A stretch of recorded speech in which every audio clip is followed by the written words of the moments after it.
All right, welcome to the Bloomfield Township Board of Trustees meeting for Monday, July the 27th. If you'll stand for the Pledge of Allegiance. I pledge allegiance to the flag of the United States of America and to the republic for which it stands, one nation, under God, indivisible, with liberty and justice for all. All right. Good evening and welcome, everyone. We'll open it up with public comment, item number 1, and we'll ask you to introduce yourself, your address, and keep your comment, if you would, to 3 minutes. We'd appreciate it. Hi, I'm Alice Wachel. I live at 1782 Maplewood. I've been a resident for 34 years. I'm president of the United Homeowners Associations of Bloomfield Township, active in the township for more than 70 years, with 45 homeowners associations as members. I'm here to talk about serious financial concerns in the township. Those concerns aren't just my opinion, they're reflected in the state of Michigan's own financial benchmarks. The state compares every township on the Michigan Community Financial Dashboard. Bloomfield Township ranks near the bottom of all townships in debt health, pension health, and other financial measures. We are literally last in the state on governmental net position ratio, a measure of our long-term financial strength and ability to pay future debt.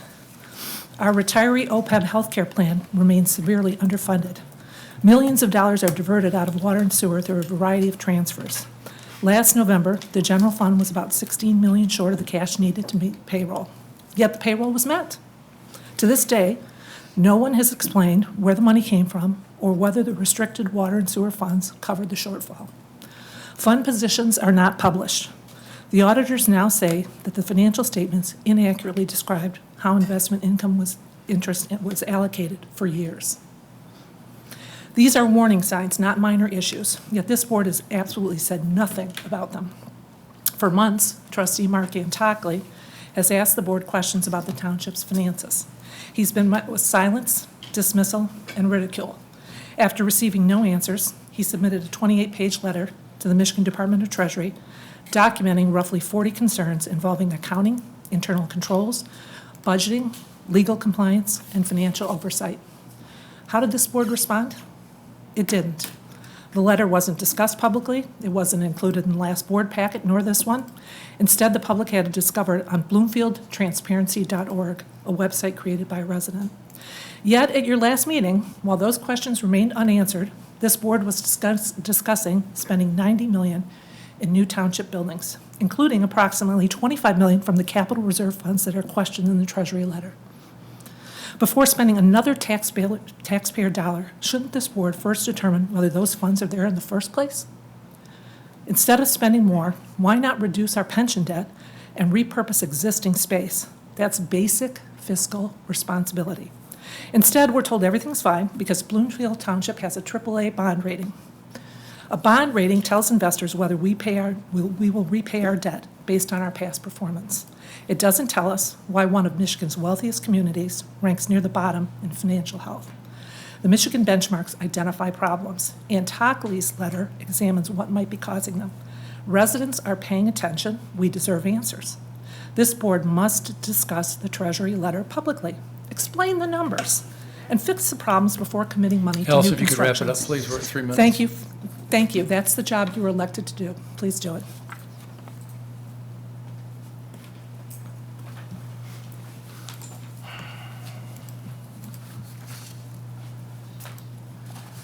Mary Alice LeDuc, Bloomfield Township resident. It is interesting how the Bloomfield Township Board talks about transparency, but when it comes to areas where obfuscation works in your favor, the transparency stops. The water and sewer budget is a prime example. There is no budget for water and sewer, a large $30 million fund, so there are a few ways for ratepayers to see the financial picture. Problem 2, you justify not having a budget for a $30 million operation by saying that the state does not require it. Well, the ratepayers have been asking it for years. It's an ethical and transparency decision, but you refuse to publish a budget. Problem 3, you provide limited information on income and expenses for water and sewer. Problem 4, you use no-bid contractors. Problem 5, you move interest from water and sewer to other areas of township operations instead of lowering the water and sewer rates. Problem 6, there is way too much groupthink and group vote on this board. Most votes are 7-0 or 6-1. Critical thinking skills are missing. The water and sewer issues have been raised for over 10 years, and little has changed. Mark is the only trustee asking questions. Problem 7, the cavalier thinking to impose water and sewer increases above and beyond the need when you are really moving money from water and sewer to other operational areas is a huge misapplication of the public's trust. Problem 8, your reliance on consultants who have to justify their fees but do not know the community and the many issues of water and sewer rates in Bloomfield Township. Problem 9, why is the water and sewer funded at 125% when other areas of Bloomfield Township finances are severely underfunded, so much so that we are near the bottom on state rankings? Problem 10, despite an enormous increase in taxable values, the township spends money excessively on salaries, benefits, and replacement equipment. Problem 11, elected officials and administrators' first line of thinking is to add a millage rather than to rein in spending. Problem 12, Bloomfield Township's ranking on the Michigan Financial Dashboard shows very unhealthy markers on funding OPEB. The Bloomfield Township Board has some explaining to do, and the township residents are watching.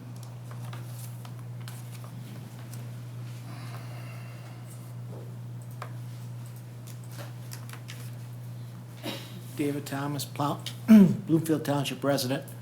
I came to the last meeting just to say thank you to Mike and Michael for resolving that Fox Hills issue. Everybody kind of win-win. Thank you for doing that. But on the financial stuff now, I have to say ditto to both of what these ladies said. And further, how did we get a $15 million total cost on water meter replacements when only $300,000 was budgeted? That really deserves an investigation. I believe there's several laws that have been violated there. And without bringing it back up for public discussion or public vote and saying, well, it was approved because it's buried in some rate increase. No, $15 million expenditure doesn't get buried in a rate increase. That goes right to their point. No transparency. And that may actually be illegal. I've run it through AI a few times, and every time it comes back and says it is illegal. Not only on a state level, but on a federal level. So I think you folks ought to review that and come clean with the people. Why are we spending $15 million on meters? And does our costs go down as a community with those? No, not at all. In fact, the costs go up because there's an inherent fee in there for the internet and other uses. That's ridiculous. Who would make such a bet? Who would make such a... You guys have fiduciary responsibility to the community. How can you prove that? I mean, really, you guys are at risk for that. The lack of transparency in the sewer and water has been not an issue in this community since 2016. And you have had lawsuits on it and everything else going on because nobody's being transparent. Nobody's being transparent how the rates are set, what's driving the rates, what the true operating costs are, how many people it really takes to run the department. It's ridiculous. And to the repurposing of the buildings and that, I volunteered my services for that because that's $15 million on top of, what do we got, $153 million right now, or $183 million in debt and bonds? We didn't vote you guys to add to our debt load. When are we going to get our bonds paid off? That's the real question. Yeah, if the building stuff is needed, fine. I'd love to have an indoor pool. I can't afford it, so I'll do something else. That's the same position, the mentality, mindset that you folks should have. It's just not a very responsible way to spend the money. And the fact that everybody keeps saying, don't worry about the budget, we'll just get another millage. Well, we stopped the millage before, we can stop it again. Thank you. Okay, any other public comment? If not, I'll close public comment and move to consider the consent agenda. I'd like to remove item A, item B, and item E. A, B, and E, Mark? Yep. Okay, and we'll have a motion to approve. So moved. So moved by Chris, support by Val. All in favor, say aye. Aye. Any opposed? Passes 7-0. And Mark, we'll move A, B, and C to, we'll call it 5. A, B, and E. Oh, sorry, thank you. A, B, and E, we'll move it to 5, A, B, and E. Okay, Item number 3, consider approval of the traffic control resolution for Hickory Grove Road presented by our chief, Jim Gallagher. Welcome, Jimmy. Hello there again. In front, I believe in your board packet was a resolution in support of a new traffic control order for the subdivisions that we talked about many times in the past here.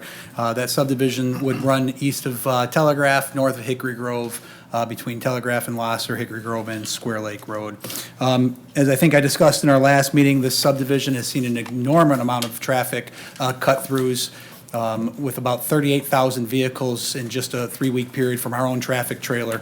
In the end of June, we did a traffic study, an official traffic study, and the traffic volumes were showing still extremely high. As part of that study, the National Transportation Safety Organization recommended that we install no left turn signs on Hickory Grove for all the entrance streets for a period of hours, and then no right turn signs off of Square Lake Road. So we worked with the Oakland County Road Commission, Mark Mesler being a great resource for us in this process, and they came up with the resolution you have in front, and our request is that you approve that request. The hours on that would be from 6 a.m. to 10 a.m., and then 4 p.m. to 7 p.m. Are the times that it would be enforced. And I know we have members of the community in support in the room today. Great. Thank you for being with us. Any questions? No, just thank you for being so responsive to the residents' concerns, because I know we've talked about that quite a few times, and I get quite a few emails and calls about it. So I know you took care of it very quickly and appreciate it. The residents appreciate it. Yeah, a lot of credit goes to Mark as well, and our COC for listening to us. Yeah, no doubt. Yeah, and again, thank you to the residents for being patient. Again, sometimes it takes a while to go through some of the processes, but again, we have a solution, and hopefully it will reduce some of those call volumes. So thank you again for taking care of this. One last thing, and keep an eye on it. If it doesn't help, then we'll need to try something else. So Yeah, we'll keep there is keep language. an eye on it too. Yeah, and there is language within this resolution that in the event that we find the hours are too long or not enough, that we have the ability to come back to the board without having to petition or to go back to the road commission, so that we as a community can make the decisions on the timing on it. Okay, good. All right, that's for a motion. So moved. Support. Motion by Neal, support by Val. All in favor, say aye. Aye. Any opposed? Passes 7-0. Thank you. Thank you. Jim. Thank you. Item number 4, discuss Township's strong financial position and S&P's reaffirmation of the Township's AAA bond rating, presented by our treasurer, Michael Shostak. Michael? All right, thank you. Sean's going to bring up my presentation. So there's been some discussion as of late surrounding our financial position, and I wanted to take the opportunity to address that. I'd like to thank Jason Tice, our finance director, for working with me to gather all of this information. And so let's get to it. Sean, you want to go to the next slide? So the township is in an extremely strong financial position, probably the strongest position that it's been in a long time, perhaps ever. We're one of only a handful of local governments with a AAA credit rating. Our reserves exceed our policy targets. We have long-term capital planning with funding set aside. We have a clean audit report every year. Our pension and OPEB liabilities are funded more than ever, and we are no longer considered underfunded by the state as it relates to our OPEB financing, our OPEB liability. On the next slide, this is in relation to the memo that was referred to earlier. Frankly, the entire premise of the memo is flawed, beginning with the allegation that UHY flagged us or considered us for violations of manipulation of data, management override of controls. That comes from a boilerplate letter that goes to every audit client from every auditor each year. And we have our auditors here tonight who will address that in more detail later. Many of the legal basis stated in the memo were inaccurate or misrepresented. It's also internally contradictory. We can't be both in financial distress and hoarding a financial reserve at the same time. We can't engage in concealment while we refer to our audit report and our general policies. Basically, in sum, this is a policy disagreement that is masquerading as evidence of wrongdoing. So let's talk about our prudent fiscal oversight, and that's not me stating it, that's S&P, Standard & Poor's, which is the largest rating agency in the country that manages credit reports, bond ratings for not only every major corporation, but also every government. And in their most recent report, which just came out this last Friday, they reaffirmed our AAA credit rating. They said that we have consistently positive operating performance, supporting our healthy reserves and liquidity. We have robust management practices, and we have augmented our policy framework to sustain rolling long-term capital planning into our annual operating budget. We adhere to a reserve target of between 50 to 75% of our general fund expenditures, and in fact, we are at 89%, well above our policy target, or about $53.5 million as of the last fiscal year, which was 25. The fiscal year 26 report hasn't been published yet, but the fiscal year 25 report shows that we were at 89% of our operating revenue, or $53.5 million. So, again, this is not us saying that, this is the largest credit rating agency in the country. On the next slide, in addition to S&P, we also receive clean audits from UHY, which is an international accounting firm. They have been auditing us for 10 years, during which time they have changed the partner in charge multiple times. They've rotated team members on and off the engagement. So there's different people looking at and conducting the audit throughout that 10 years. Each year, we've received the highest rating, which is called an unmodified audit, meaning that they couldn't find any changes that needed to be made, and that our financial statements fairly and accurately represent the township's financial position. In addition, UHY also had a woman named Marlene, who was on their engagement team, who was a certified fraud examiner. And every year, as they presented the audit findings, I asked Marlene if she found any evidence of any fraud or wrongdoing, and each year, year after year, she said no. On the next slide, referring to interest earnings. So the claim is that the township diverts annual interest from the water and sewer fund into the general fund, which is in violation of, quote, interest follows principle, the Uniform Chart of Accounts, and GASB 34.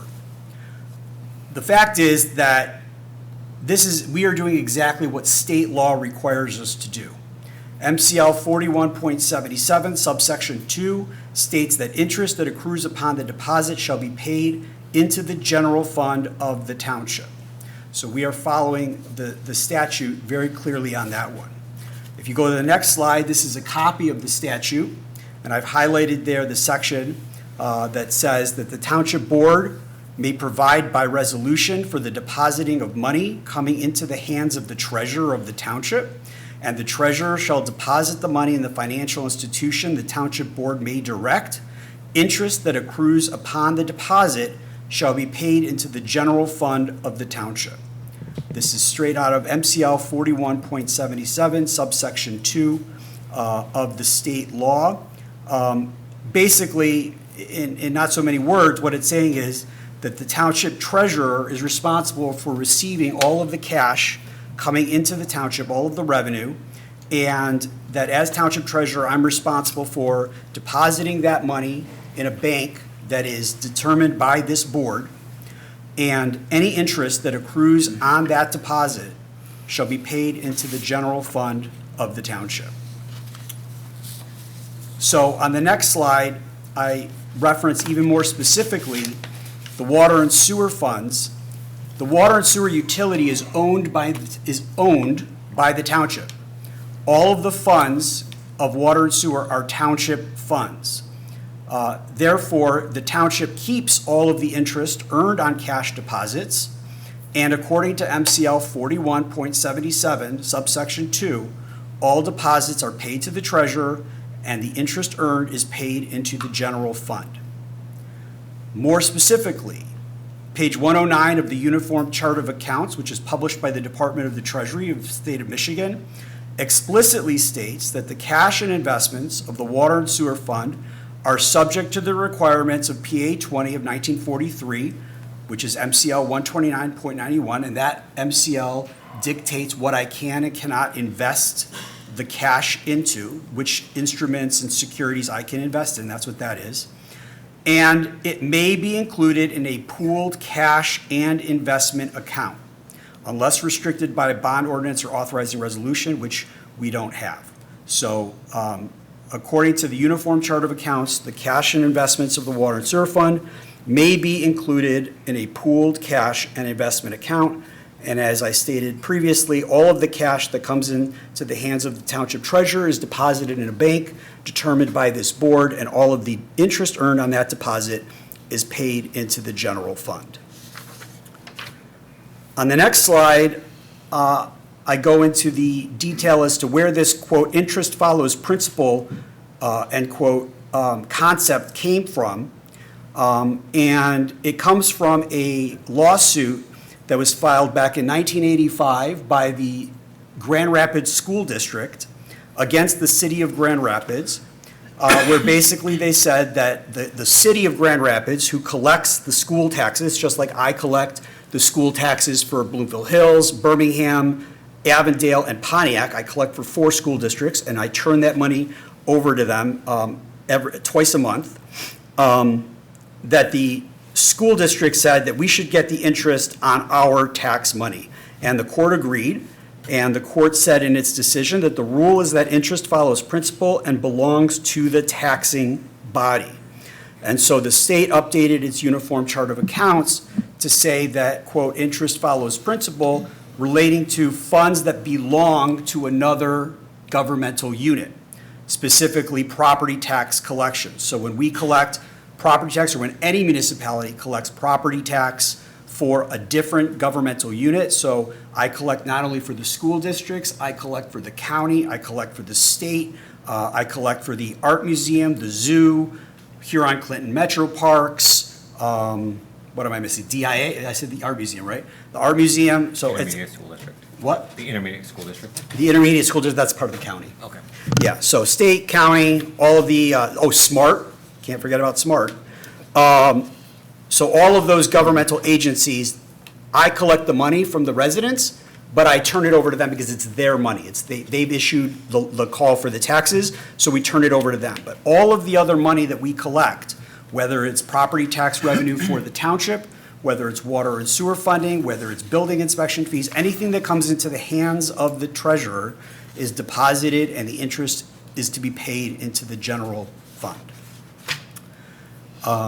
Moving forward, there was discussion about the general fund being in a structural deficit. Well, a deficit under Michigan law means a negative fund balance at year end. So that think of fund balance as like the equity of a fund. So the fund balance is the difference between assets, liabilities, deferred inflows, and deferred outflows. And so that's what's left over after all of the assets and liabilities are taken into account. That's fund balance. So a deficit under Michigan law is a negative fund balance, not a negative change in net position. Change in net position is the change in that fund balance each year. So it's not the change that's negative, it's the fund balance itself that has to be negative for it to be considered a deficit. But you can't manufacture a structural deficit by assuming away revenue that is required under the law to be paid into the general fund. And at the end of fiscal year 2025, the general fund closed its fund balance with approximately $16.8 million, well above our policy floor. As I mentioned earlier, we have a general fund policy, and is not considered a deficit under Michigan law because it is positive. It's a fund balance that is greater than zero. When you look at across different funds, between the general fund and the equipment and reserve fund, equipment and replacement fund rather, we hold $39 million in discretionary reserves. which would put us at 130% of general fund revenue. And you can't be structurally insolvent when you have a reserve of 130% of your annual general fund revenue. Moving forward, pooled cash and investments do not conceal intra-year liquidity issues. So again, there's this allegation regarding a $16 million payroll gap from late 2025, which was a violation of MCL 141.438. Well, when you look at 141.438, that law deals with the division of appropriations into allotments and judicial enforcement of the General Appropriations Act. It contains no prohibition or any mention, frankly, of restricted assets, liquidity backstops, anything like that. The citation is just wrong.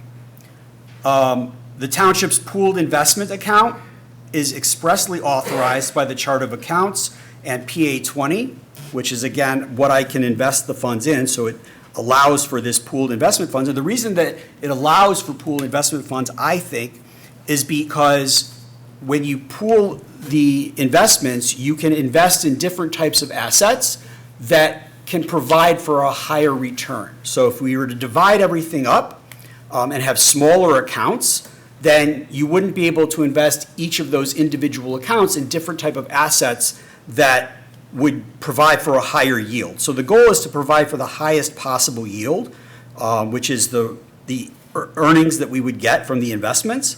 And by pooling the assets and being able to invest in different types of assets that have different measures of liquidity, different terms and duration, you can maximize the yield that you earn. And that's why, I think that they allow for this. Property tax supported funds routinely draw down. So we get our money, our property tax money, which is 70% of our budget, we get that once per year. And we get that between December 1st and February 14th. And then, so we collect all of our taxes between December 1st and February 14th, and then we use that tax money to cover bills for the rest of the year. So between February 14th to the following December 1st, we have that tax money that we save. So obviously, there's a cash cycle that as you move further away from February 14th, the cash balance is going to go down as we draw down against that cash. And there has been no time that we've had a negative cash balance at the end of a fiscal year.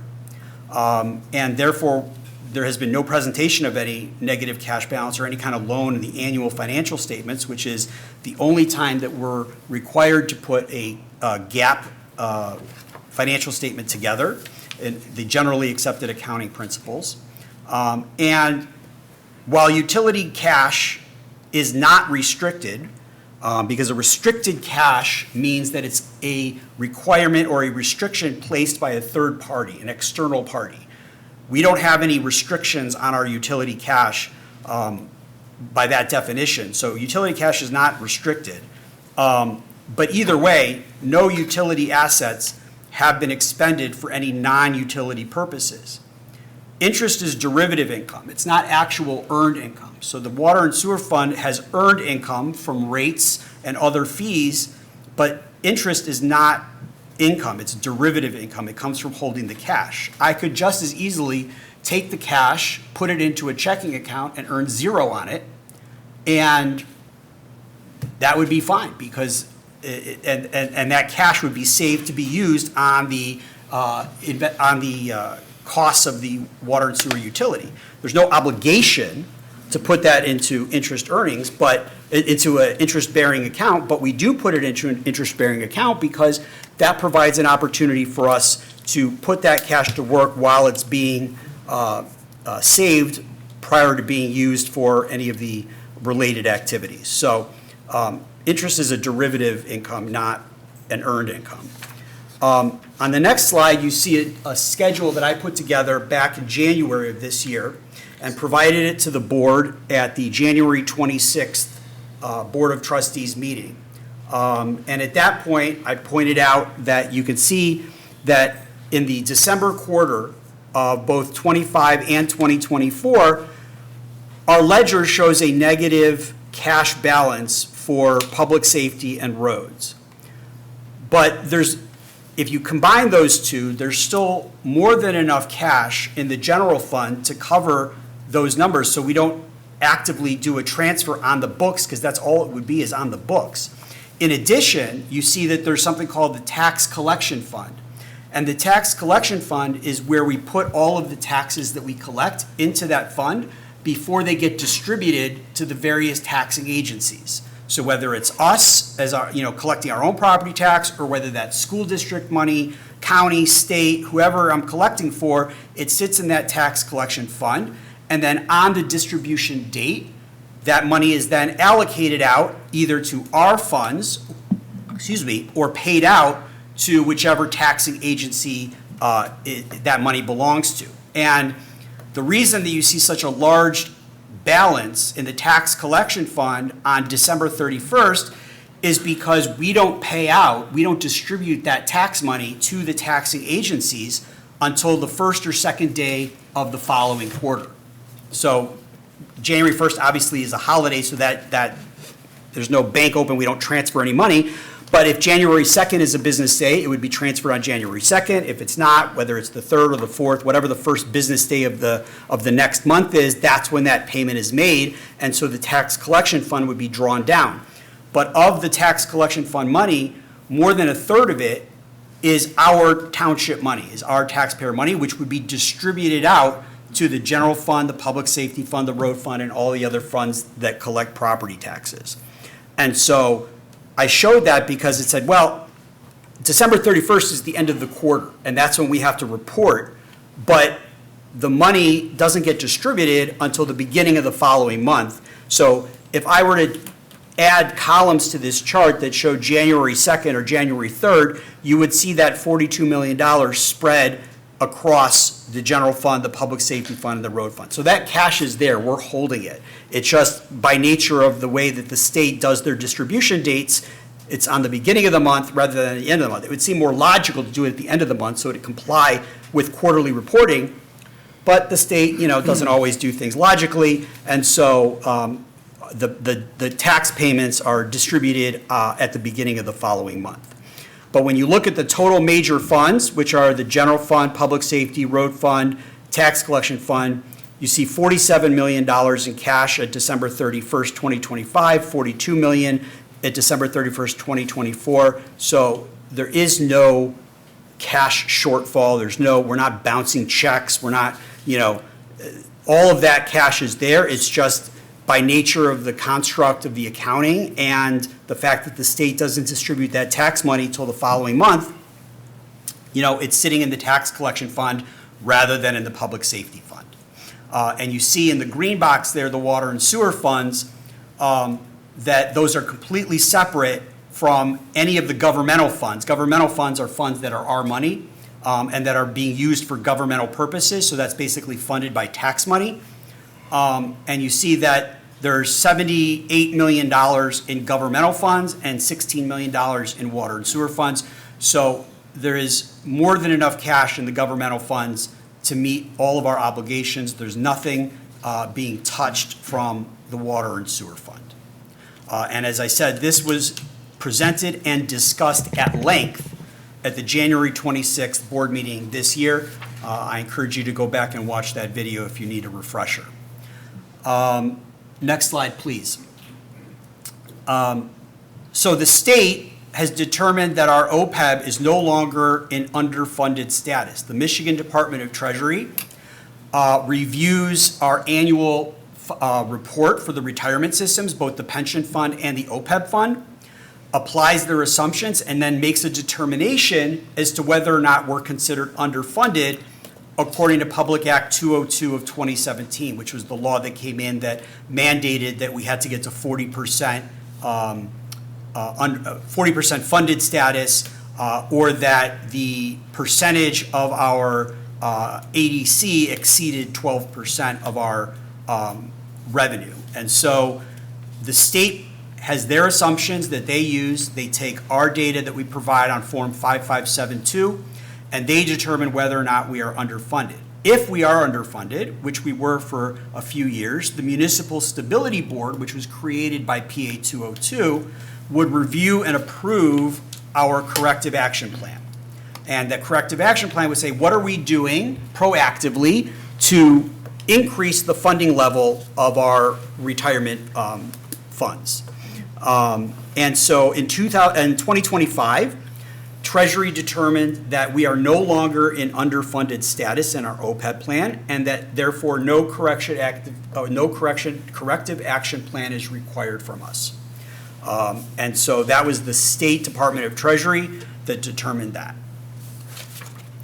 On the next slide, I'd like to address the community dashboard. And for those of you that might remember 10, 12 years ago, we used to participate with this company called Munetrix. And Munetrix was kind of the precursor to this community dashboard. It's what their goal was to take financial information from different municipalities, standardize it, and try to compare it. The problem is that municipal accounting is not exactly cookie cutter. And so you can slice things different ways and put things in different funds and accounts, et cetera, and it makes it very difficult to standardize.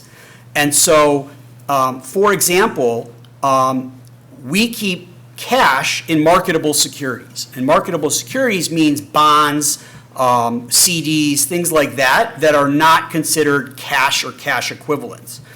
But the community dashboard doesn't look at the marketable securities account, they only look at the cash account.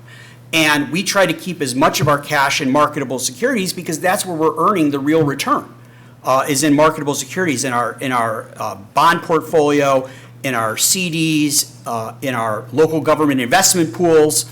And that's where the real return is generated. And so we try to keep as much of our cash in marketable securities, but both Munetrix and now the Michigan Community Dashboard, which is set up by the Department of Treasury, only looks at the cash account.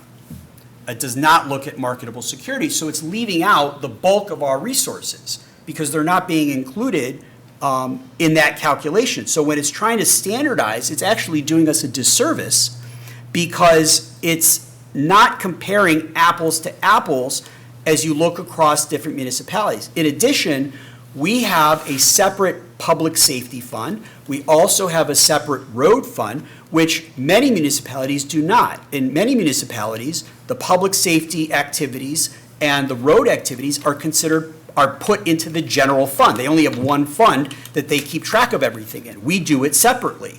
And so when you're looking at general fund balance, or net position, whether it's per capita or or just just the nominal number in general, if you just look at our general fund, it's actually a small slice of our total operations because we have separate funds for road, public safety, cable, building inspection. We've got all of these different governmental funds when many communities just keep them consolidated into one fund.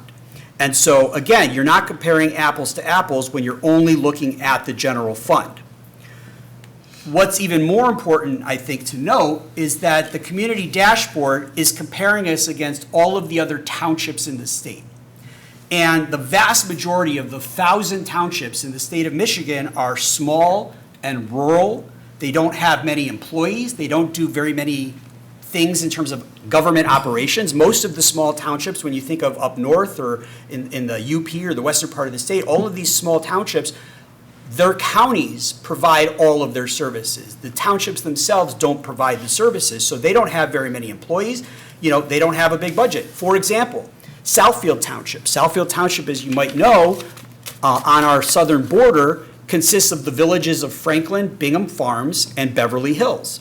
Well, those villages do most of the services. The Southfield Township exists only to handle elections and to collect the tax money. So the entire budget of Southfield Township is $1 million. That's the entire budget. They have maybe 5 or 6 full-time employees. So that's who we're being compared against when you compare us against the townships in Michigan. What we really should be compared against are municipalities that are similar in size and scope to us, which would be things like Troy, Novi, Birmingham, Southfield, and then the township, the other large townships out there, which are West Bloomfield, Shelby, and Clinton. Those are the other three really large city-like townships that exist. But when you compare us to all of these other rural townships, yeah, our OPEB liability is going to be worse. Well, that's because most of those townships don't have OPEB liabilities because they didn't have employees. So they don't have an OPEB liability. So if they have zero and we have a negative liability or a net liability, then yeah, we're going to be the worst. But that's because we have, 250 employees and 300 plus retirees.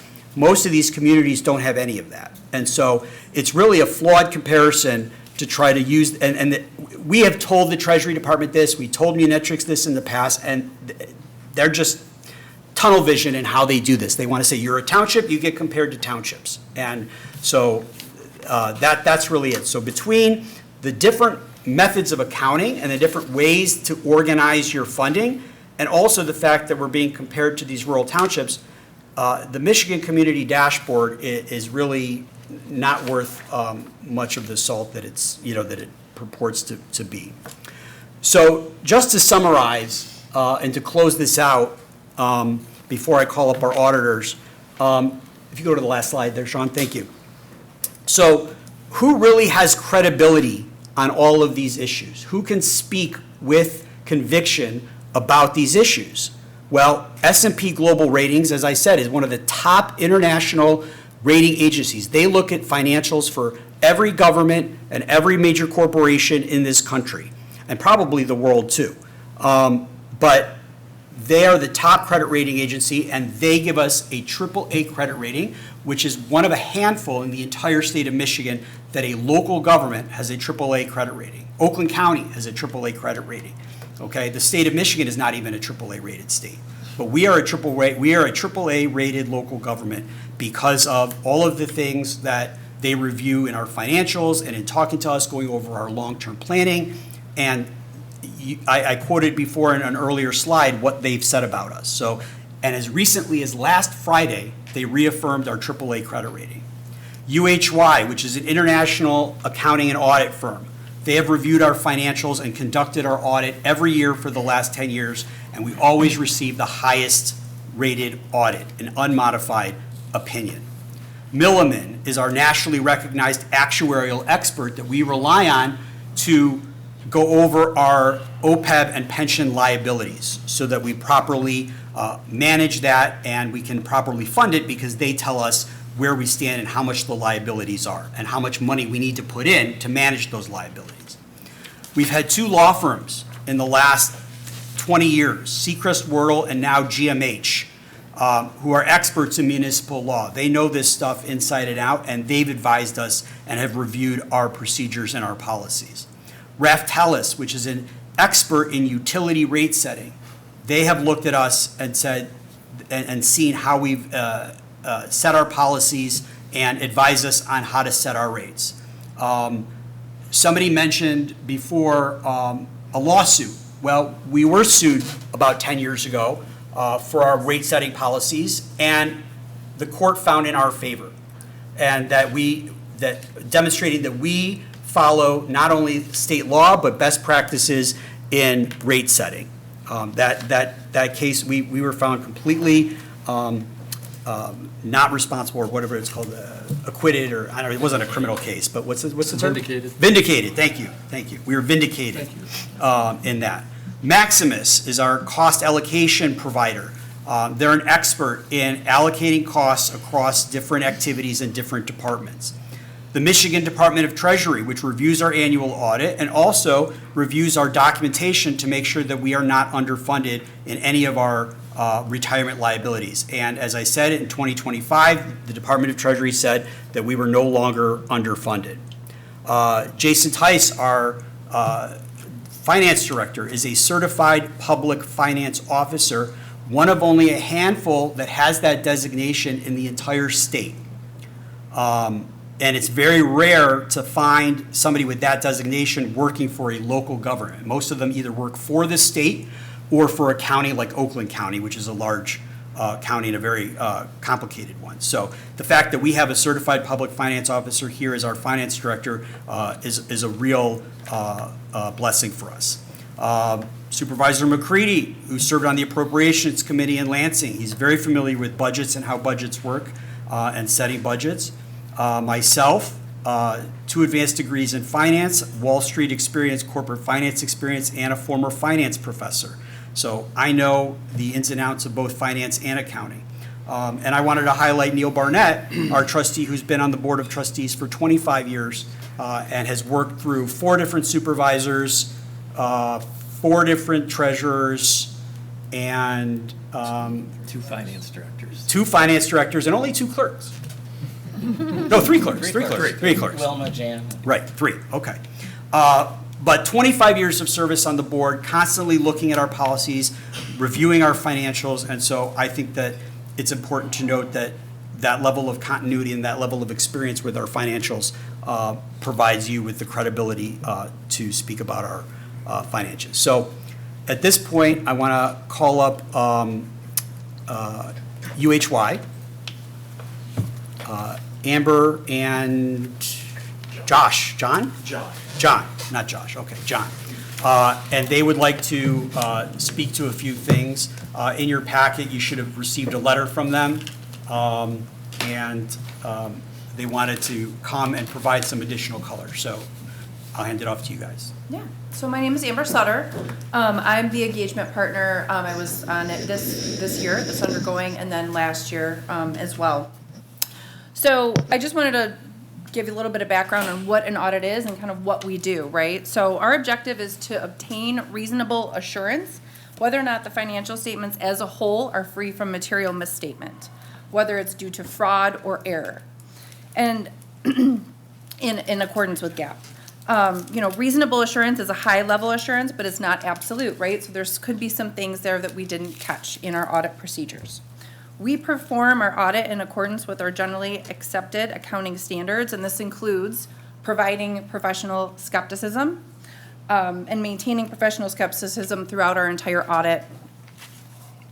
We're identifying and assessing risks of material misstatement of the financial statements, such as the procedures of examining, we're testing on a test basis certain transactions regarding the amounts and the disclosures in the financial statements. We're also obtaining an understanding of our internal controls that are relevant to the audit so that we can develop that audit plan and design those procedures to be able to express the opinion on the financial statements, even though we're not expressing an opinion on the internal control procedures or internal control themselves. We have issued an unmodified opinion throughout these years. We have not had any findings associated with the internal control walkthroughs that we've done.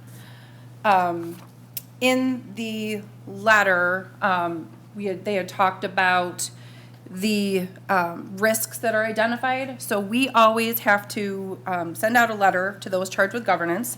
That comes at the beginning of the audit, and then a lot of times at the end, you'll get the closing audit letter. The letter really communicates the plan, timing, and scope of our audit, so basically everything that I just spoke about right now, along with what our significant risks are, which are almost always, management override of controls, and then the risk of revenue recognition. So in our work, that doesn't necessarily mean that there is a risk there and we found something, right, with our management override of controls. These are just the risks that we develop around our audit procedures. And that's what was also discussed. So next item I want to touch base on is the independence conflict of interest. So Michael, you had mentioned, yes, we've been auditors now for 10 years. But along those 10 years, we've had 4 different engagement partners that were on the account.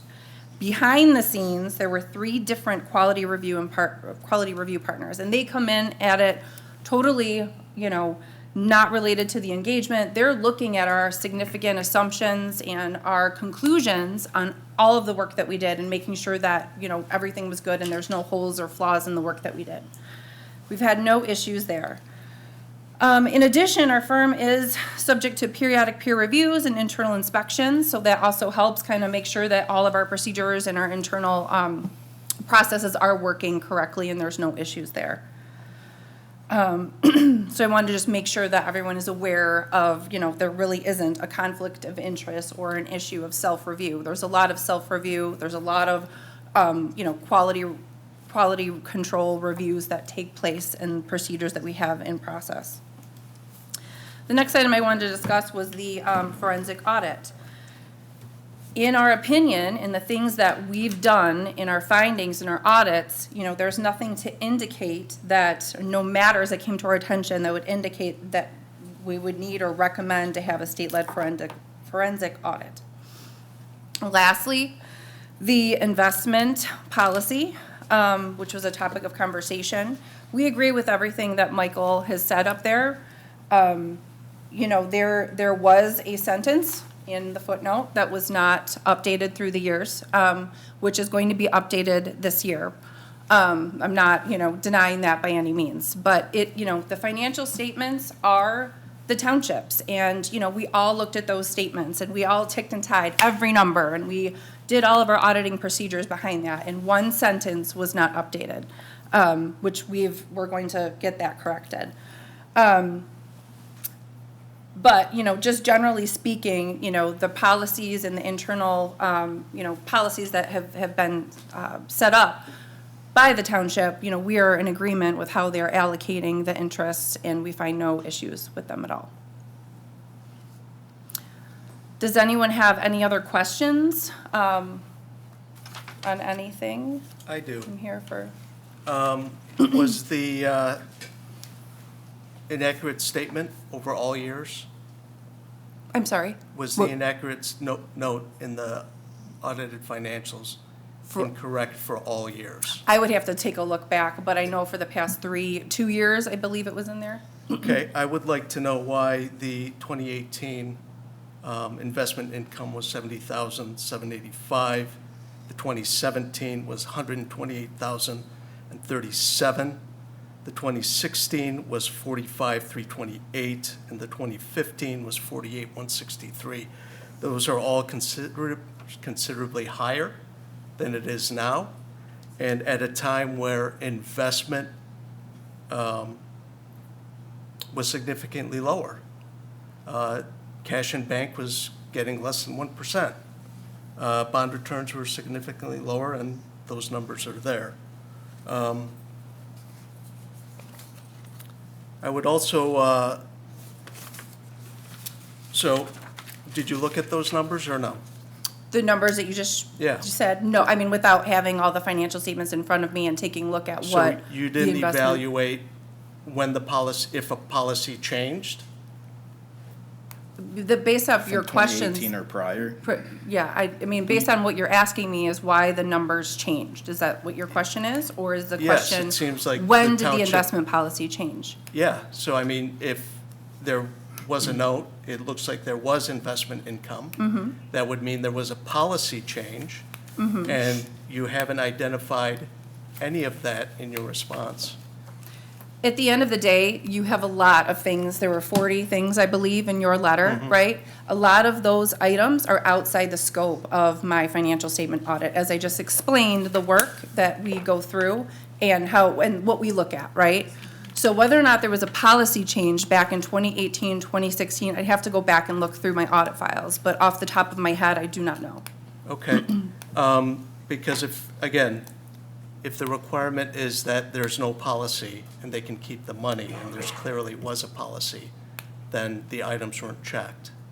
And the procedures that you mentioned were in place weren't checked and validated. We don't have any corrective action, either from, and we don't even know why it was missed. None of that has been explained to us. Well, I don't think it was hidden. I don't think it was out in plain sight in the financial statements that you reviewed, right? Right, and it's Yeah. always been the practice. Well, And the it's note always is legal still- under the law that Michael stated in his presentation. Exactly. So I'm not sure what you're fishing for, Mark, other than they're updating their policies and procedures, which is a normal practice. Which is fine, but we did have investment income, and Thank goodness. and it's clear that there was a policy at one point, and the auditors haven't identified when that changed, and they have not identified in their policy and procedures why the note wasn't changed at that time. I really don't know how important that is, though. I mean, we're in such good shape. I served on the bankruptcy legislative committee in Lansing, and if you could see the condition of many other municipalities, it'd be a great eye-opener for you, because some of those statements I just listened to are so inaccurate.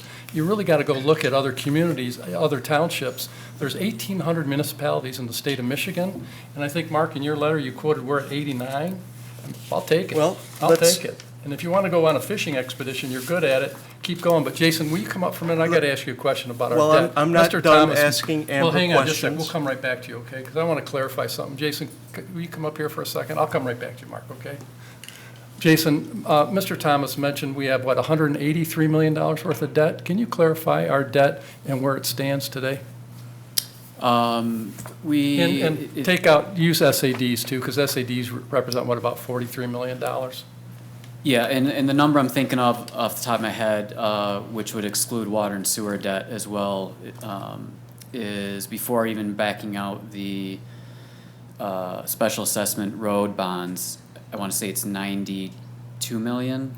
Again, I would want to verify that, but it's not 183 or whatever the number was stated. Right, and then in what, 2030 and then 2033, we take off how much? The biggest drop-off, between 80 and 90% will be, again, if you exclude these newer road SADs that are Which being are- funded by the right. parcels, petitioning them, between 80 and 90% of that will be paid off around 2032, 2033, mostly because of the 2007 Township Campus Which we project, which was a refinanced it. 25-year bond, and then the pension obligation bonds, that was 80 million over 20 years. Right. So those are real numbers. Okay? Clarify that. Thank you, Mark. I'm sorry to interrupt you, but I wanted to get back to this, to that point. But go ahead, pick up where you left off. Okay. Can you go back to the slide in the presentation regarding the dashboard slide, please? I can use this one. It's further up. So this slide, I think, is very important because when you look at 21 million, 7, less 12, less 1, that means the general fund was below the starting balance at the beginning of the year.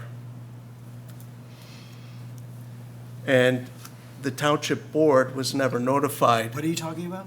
The 21 million, Talking about 12/31/2024, correct, Mark? yes.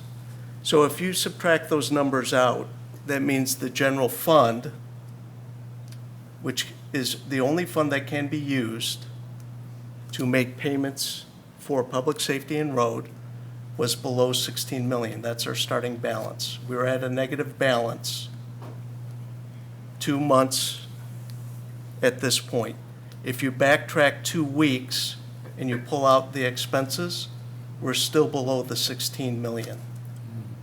For me, that's a problem. What 16 million are you talking about? The 16 million starting fund balance in the general fund. Yeah, but that wasn't in 2023. Fiscal 24 began on April 1st of 2023. Oh, so it was less? Well, I don't know what it was. I don't have that, I mean, I don't have that audit in front of He's me. quoting the 12/31/24. Right, number but up there on general fund. I'm sorry, the fiscal year would have started at 4/1/24 is when the fiscal year began. So I don't know that it was 16 million on 4/1/24. It was probably less because it goes up a little bit every year, but it's still, we were dipping into our fund reserves to make payment obligations. Now, that's never been reflected anywhere in the meeting notes or anywhere in the meetings that we've had. And that's been happening over the last several years. Now, when we pull out the $25 million on the new bond payments, that means all those balances are going to drop. And what money What is 25, what are you talking about? What the 25 million that we're going to talk about is being proposed to be removed? Right. That's on part of this. That would be in the total major funds. Oh, no, I'm sorry, that Correct. would be in the other governmental funds. So the other governmental funds, if you drop that, that's 4 million left if it was 20 million at that time. So there's not a lot of cash left. And what are the actual fund balances prior to that occurring? And were any of the townships restricted funds, restricted millages, restricted enterprise prize funds used to make those payments? Enterprise funds are not restricted.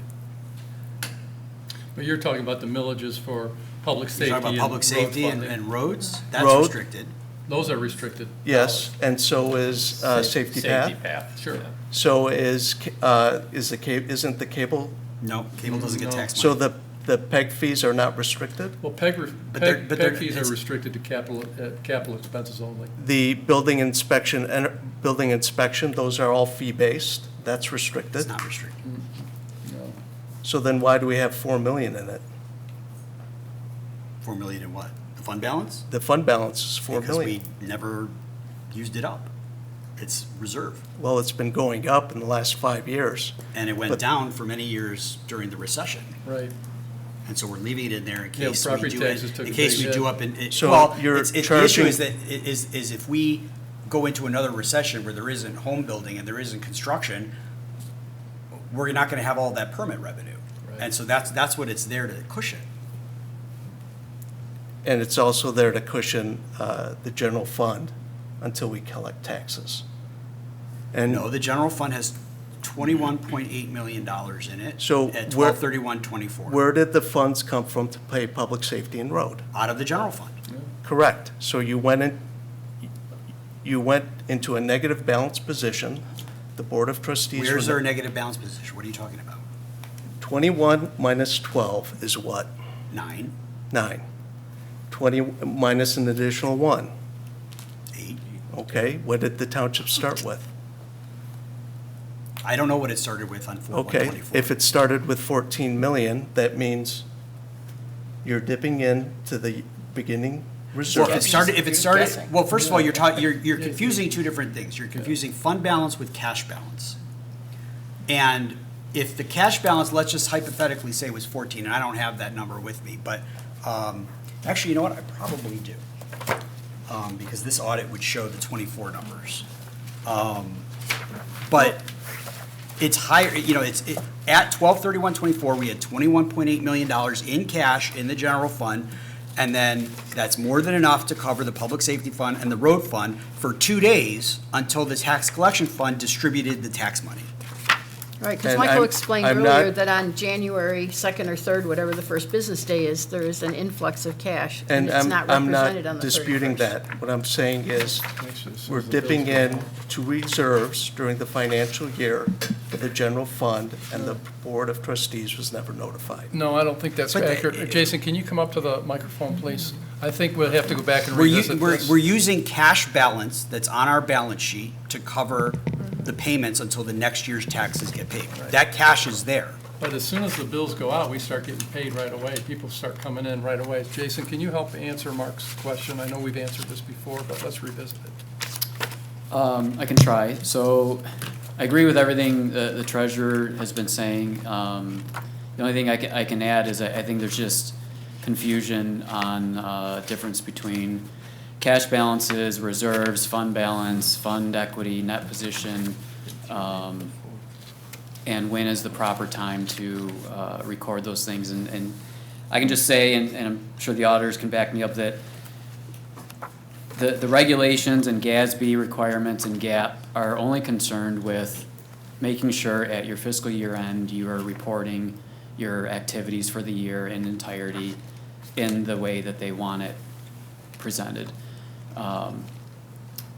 Fund balance does not change except one time a year, and that's at the end of the fiscal year, when all activities are settled, all revenues recorded, receivables, payables, expenditures, everything's being done, you close the fiscal year, that's when your fund balance changes. It is not treated like a cash account or bank account that as the activity's going through, you're adding to on a daily basis or monthly or even quarterly, or subtracting from. So if, what Mark is getting at is how low would our general fund get to at any point in time? What would be the lowest we've seen? The general fund cash balance? Cash balance, thank you. cash balance. Cash balance, I think the It's treasurer on has that, I mean, addressed it's that. on the chart right there.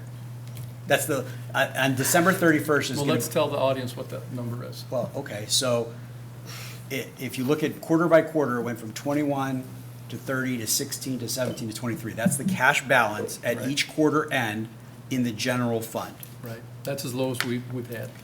So where did the money come from to pay those bills for public safety and road? The general fund. General fund, we move money over when they need it. Well, Actually, that's not the case. That's not what's shown in the quarterly reports. In the quarterly reports, it's a negative balance.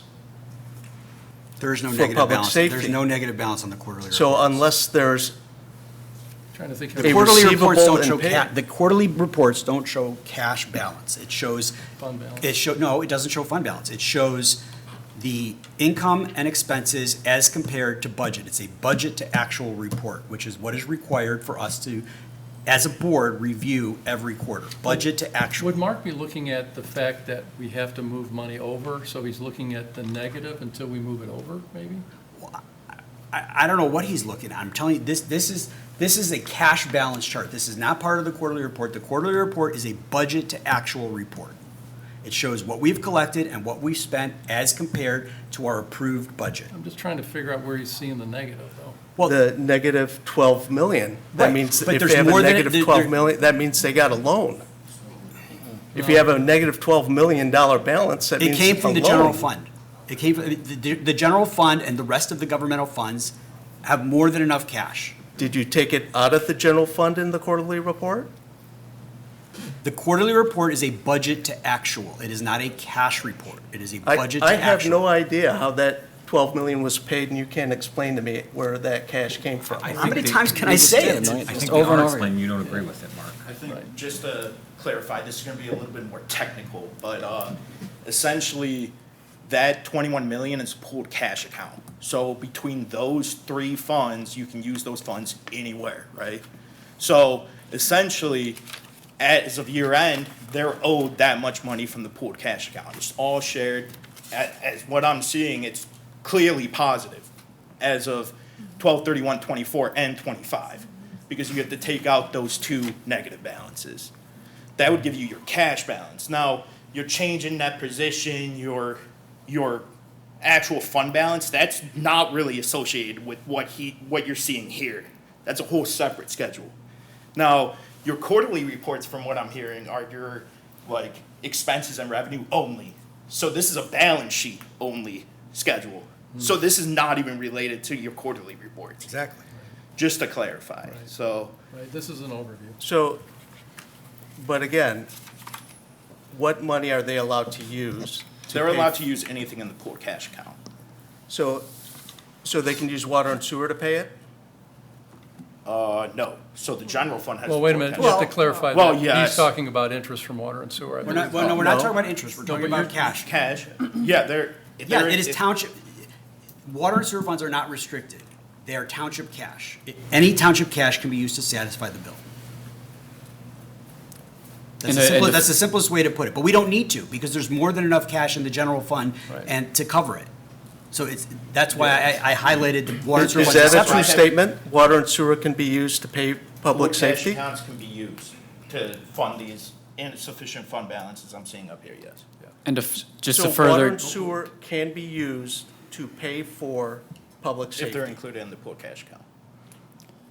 That's the key question. It's, That's the key. it's that's the it's key township, wording. it's And township it's based on money. policies that are established. Director Tice, what were we going to say? thank you. To further clarify those statements, that's in reference to cash and pooled cash and investments, not revenues and expenditures. All of our revenues and expenditures that we're booking are allocated and recorded in the proper fund they go to, no matter if you have that cash available at that same point or day and time or to cover those or not. If your revenues and expenses are going to the right funds,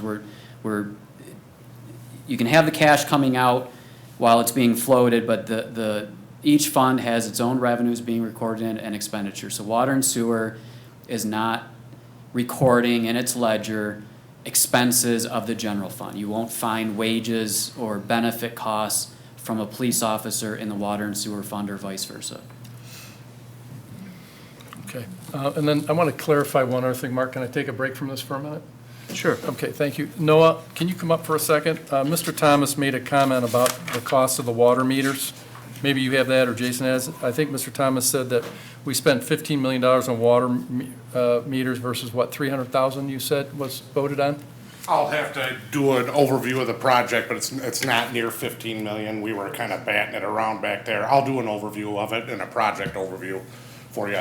Right now, we're not buying any meters. We're only paying to have the meters installed into homes. Right. So, but I'll dig that number up. We And- bought them over 2 years ago to get the pricing. The bulk price on it. Yep. And how far along are we on the water meter We'll installation? complete it this year. Yeah, good. And how much has it saved residents, do you suspect, using these new water meters? with the Tough reporting to system? tell. You know, we have had cases and tens and 20s of cases where they've had overages that have been caught by the new I think our system. treasurer can speak firsthand on this. Yeah, well, I wish I had that meter when I got a $6,000 water bill. I had a Because third. As I had a leak. I had my third issue, and what it was I was watering, it's been dry, and I shut the hose nozzle off and forgot to turn the tap off. And the next day I got this thing, you have a leak, and a leak is considered over a gallon an hour. With the new meter. This is the third one. The other ones were like plumbing, toilet issues that we had no clue. But this one just happened 2 days ago, and I thought, well, now what? What's leaking now? And it was my own fault. And I went out and went to turn the hose on, and it already was on, and I could see the water was under pressure and leaking around where it comes to the tap. And it was telling me because the pressure was leaking more than 2 gallons an hour, even though the hose wasn't running on the other end. So, I mean, something as simple and frankly stupid as that, you know, I turned the nozzle off but forgot to crank the water off all the way. I was losing over 2 gallons an hour, and the next day, it reports every, is it 4 hours, or there's a Something like lag. that, yeah.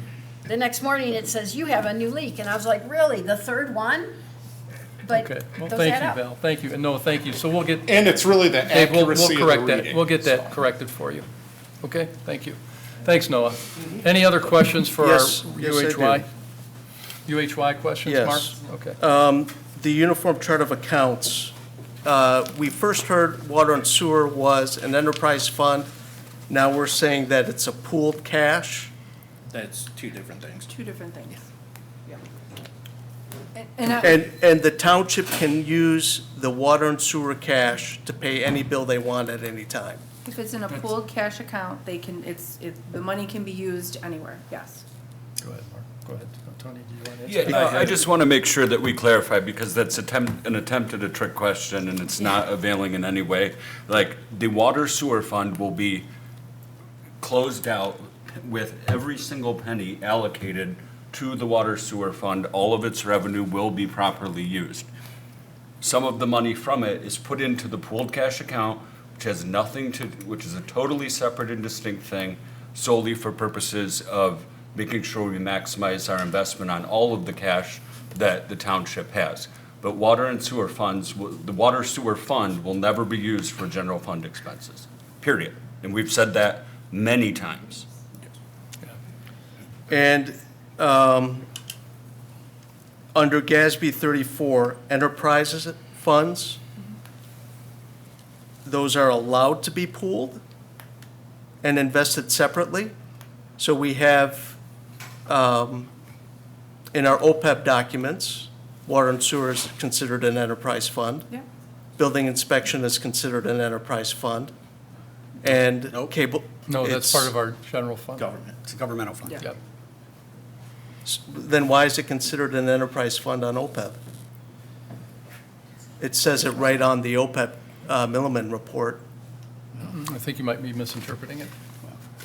So I think this highlights the point one point I wanted to make, Mark, which is, you know, I read your materials you submitted, and, thanks for taking the time to share your thoughts with us in writing, finally, rather than just bringing it up here. And in your opening sentence of the memo, you state that as a trustee, you have, quote, "a statutory fiduciary duty to investigate and study important issues affecting the township." Well, on that point, I completely agree, 100%. But Mark, not once have you accepted our repeated invitations to come into the township, meet with elected officials, meet with the subject matter experts, and have some of these profound misunderstandings discussed through, and Did you say with not material, once? material Not once? information there.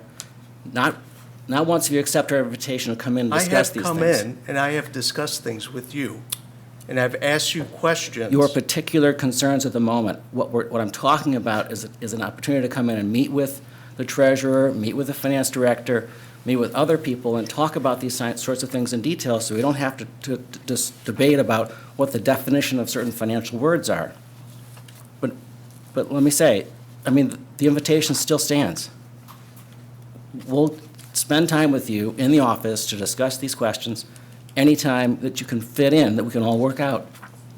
And so, please, take us Again, up I on that. prefer to discuss them in an open session. Well, you can't hijack all the meetings for these silly questions. We've gone over them and over and over them. Again, I don't think the questions are silly. Well, once they're repeated, doing the same thing and expecting a different result, is an unexpected Okay, well, kind of thing. let me go through the remaining questions that I do have. Regarding the OPEB funding, we do not have a water and sewer budget. We only approve revenue. So I would like to know why it's appropriate for payments above what was approved in the corrective action plan to be made from water and sewer into OPEB. We have over $1.4 million that was paid in above it. Okay, And I would Jason's like going to to help know. us come up and answer the question for you, Mark. It's not a question that should be addressed to the auditors. We Well, don't it's a have- budget item, so why wouldn't it be addressed by the auditors? If we only budget 2 million or 1.5 million in contributions, and we claim everything else is a benefit payment, that does not pass through the OPEB account, and that's contrary to what's being presented by the auditors, I would like to understand why. I don't agree with those statements, so I'll just speak to what I know is true, and that is we make contributions based on input from the board, the actuarial reports, discussions with our actuary, the expert, our financial advisors, our treasurer. We followed the PA 202, so that's the state providing feedback as well. And we have been on a payment plan to do a minimum of $1.25 million. That is one contributing factor to us not being underfunded according to PA 202, effective last year. The Water and Sewer Fund is the only enterprise fund we have in true accounting speak, and that one being a full accrual versus a modified accrual basis.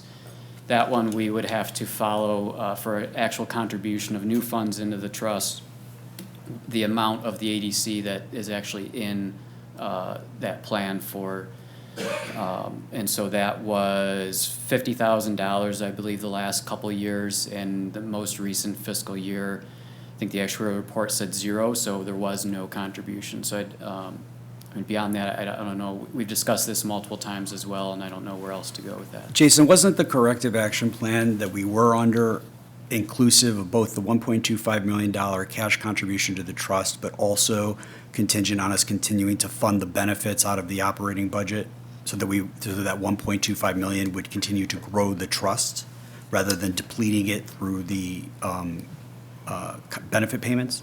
Correct.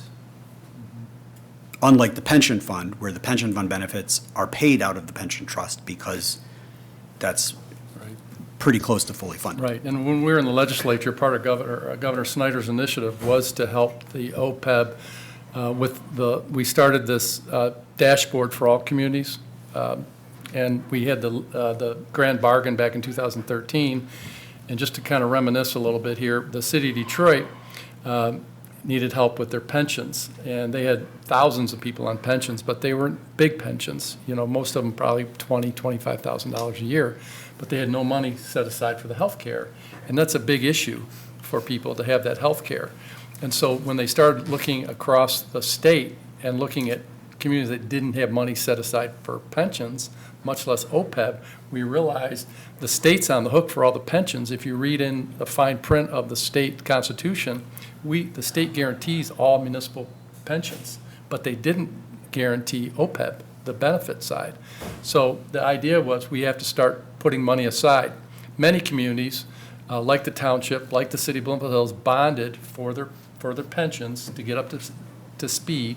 And with the market growth, we've been able to be successful, and we're at 96% funded now in our pension, Jason? 89% pension. Okay, about 90%. As of the last year, but we haven't gotten the final numbers for this past year yet. Right, but we've been fortunate with that. And when will that bond be done? It's coming up soon, isn't it?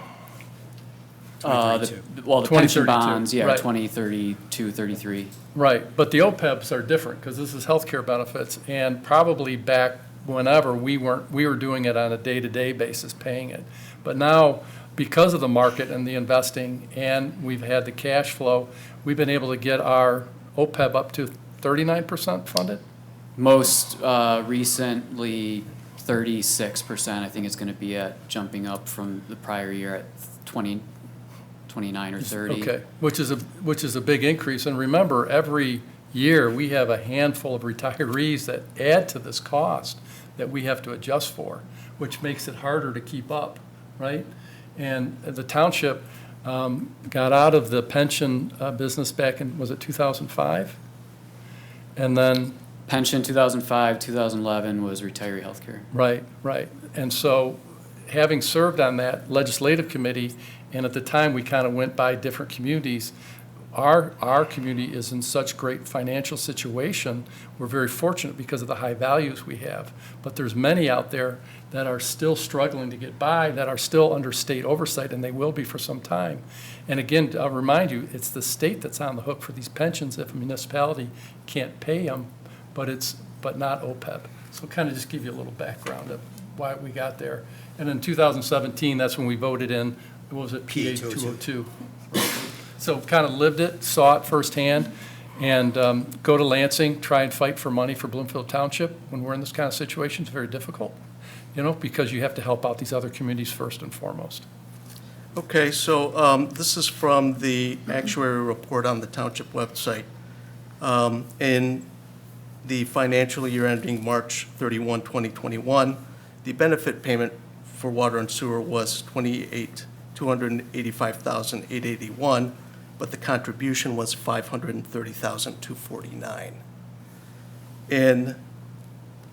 For the year ending March 22, the benefit payment was $301,691, and the contribution from water and sewer was $565,016. The contribution in full was never approved by the board because there's no budget for water and sewer. I would like to know how those were authorized and why the audit didn't catch it. Over $1.4 million from 2018 to 2024, I believe, were moved out above benefit payments and above what the board authorized in the corrective action plan. And that's what I'm asking. You want to answer that, Jason, or? Again, I don't think you have any comment. I don't have any comment on that. I don't know what more I can say. Right, we've continually The explained analysis this. being done is The $2 million is there from the general invalid. fund. Right. The $1.25 million in all those years was going in, and the additional contribution was never approved by the board. And I'm asking why the auditors haven't reviewed that. I think any, That's not true. I Yeah, mean, that's not Contributions accurate. are within the budget or approved by the board. I mean, So- And that's why In a having prior this statement, conversation I in a have place where we can asked- all be together and have documents in front of us, rather than you just bringing stuff up out of the blue, it impedes a meaningful conversation. Maybe that's your purpose. No, But you can come into the office and we can talk about it fairly with all the records in front of us. At that stand in public comment multiple times before I was elected to the board. Yeah. But you now, have an I'm obligation asking to those educate same yourself. questions, and the contributions are over what was approved in the budget meetings. And I'm asking, how does that approval I disagree with transfer to your water and sewer if it's not included and it's over that dollar value that was in the corrective action plan approved by the Yeah, board? I don't think we'd agree with your statement, and I will make another point to you, Mark, is in some of these departments, we're going to see a larger amount of retirees than in other departments, so that is preparation.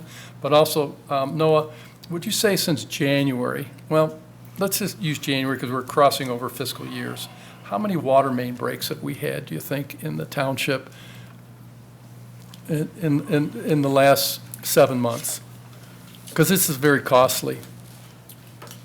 And they happen, We average yearly 15 to 25 water main breaks depending on weather and circumstances. right. And We've had a couple even the last few weeks, which is yeah, abnormal. in the middle of the night. Correct. And what was the worst one we had? The one I remember that really took out a whole neighborhood recently? Yeah, we've had two back-to-back that, Mm-hmm. and they range $35,000 to $100,000 depending on if it goes into a roadway or if there's different things going on. Right. And we have a 60-year-old infrastructure at least here that we put money aside because we're prepared to tackle any of these things that happen with money on hand versus having to run out and do emergency loans. We've been fortunate in that, yeah. Very And fortunate. Our planning this year, now we've had two very dry months during the summer. We can't plan for that. Weather outside is weather, right? Mm-hmm. So we look at norms and trends, but these drought will probably end up in an overcollection this summer, not knowing what it's gonna do into the fall. Right. But it's, Right. kind of that same position we've been in. Now luckily, we've got Maple Road that we're gonna dig up next year across the entire length and From replace the Cranbrook, transmission from main. Lasser to Cranbrook heading Right, east. so we'll be in the fortunate position of being able to fund that ourselves instead of paying, interest on a loan or bonds. Right. Which is good financial planning. Correct. And we are trying to achieve the reserve goal. Right. It's these outside factors have, come to bear. Right, and if you look at our whole body of our staffing, I think that we might have approximately 80 people that will retire in the next how many years that are going to receive full pension and healthcare benefits 5 or 6 years. over the next 5 or 6 years, right? And I think, who was it told us, I'm sorry, I think it was, what was the outfit that came and told us was it Brian Green that told us about 80, it's going to take us about 60 years to flush it all out of the system, right? So we have to be prepared for all that because it's very expensive. These pensions that were handed out, very expensive to us. Unfortunately, it stopped in 2005, and then the healthcare stopped in 2011, correct? Yeah, very expensive benefits. And for the first time Part of the in, problem, though, is the benefits were good, but in the past, the board didn't fund them in advance. That's all. And that's not a problem Cash flow. that, we're fixing that problem. It's something that, maybe I wouldn't have done back then, but hindsight's perfect. right. But, to me, that's the real problem of it. It is. It wasn't funded, but then They Michael, didn't fund it as they and wanted Michael to. came up with a nice program to offer buyouts. So when they retire, instead of getting the annual pension benefit, Michael, do you want to just recap? Yeah, that? I mean, we haven't had any takers yet, but. I'm trying. But that doesn't stop me from trying. But yeah, I mean, the idea is, coming back to your point, Martin, about the setting aside, well, I agree with you that our predecessors did not set aside enough money to be able to fund these benefits. But part of the problem is that when these benefits were put into place in the 1960s and the 1950s, and the retirement age was set at 52, there was no expectation that somebody was going to live more than 10 to 20 years on that pension. And now, we've got almost a dozen people that are in their mid to late 90s still collecting. We had somebody who was 105 who was still collecting. And that was not contemplated when these benefits were put into place.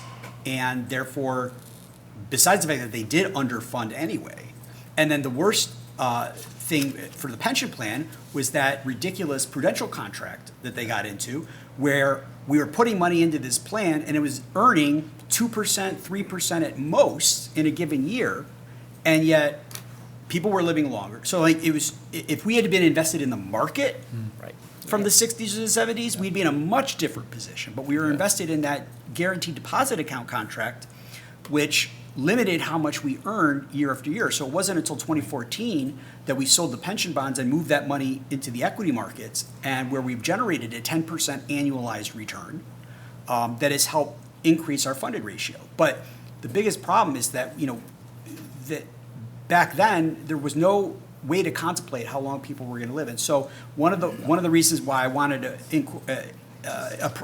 amend the plan to allow for these buyouts is to eliminate that long-term risk, because, we're looking at today, people are living to their 80s, 90s. Well, in 20 years, maybe we'll see somebody at 110, and, as medical technology improves and all that kind of, science and all that, people are going to live longer. So if we can offer a buyout today that ends our responsibility, I think that's an investment worth making.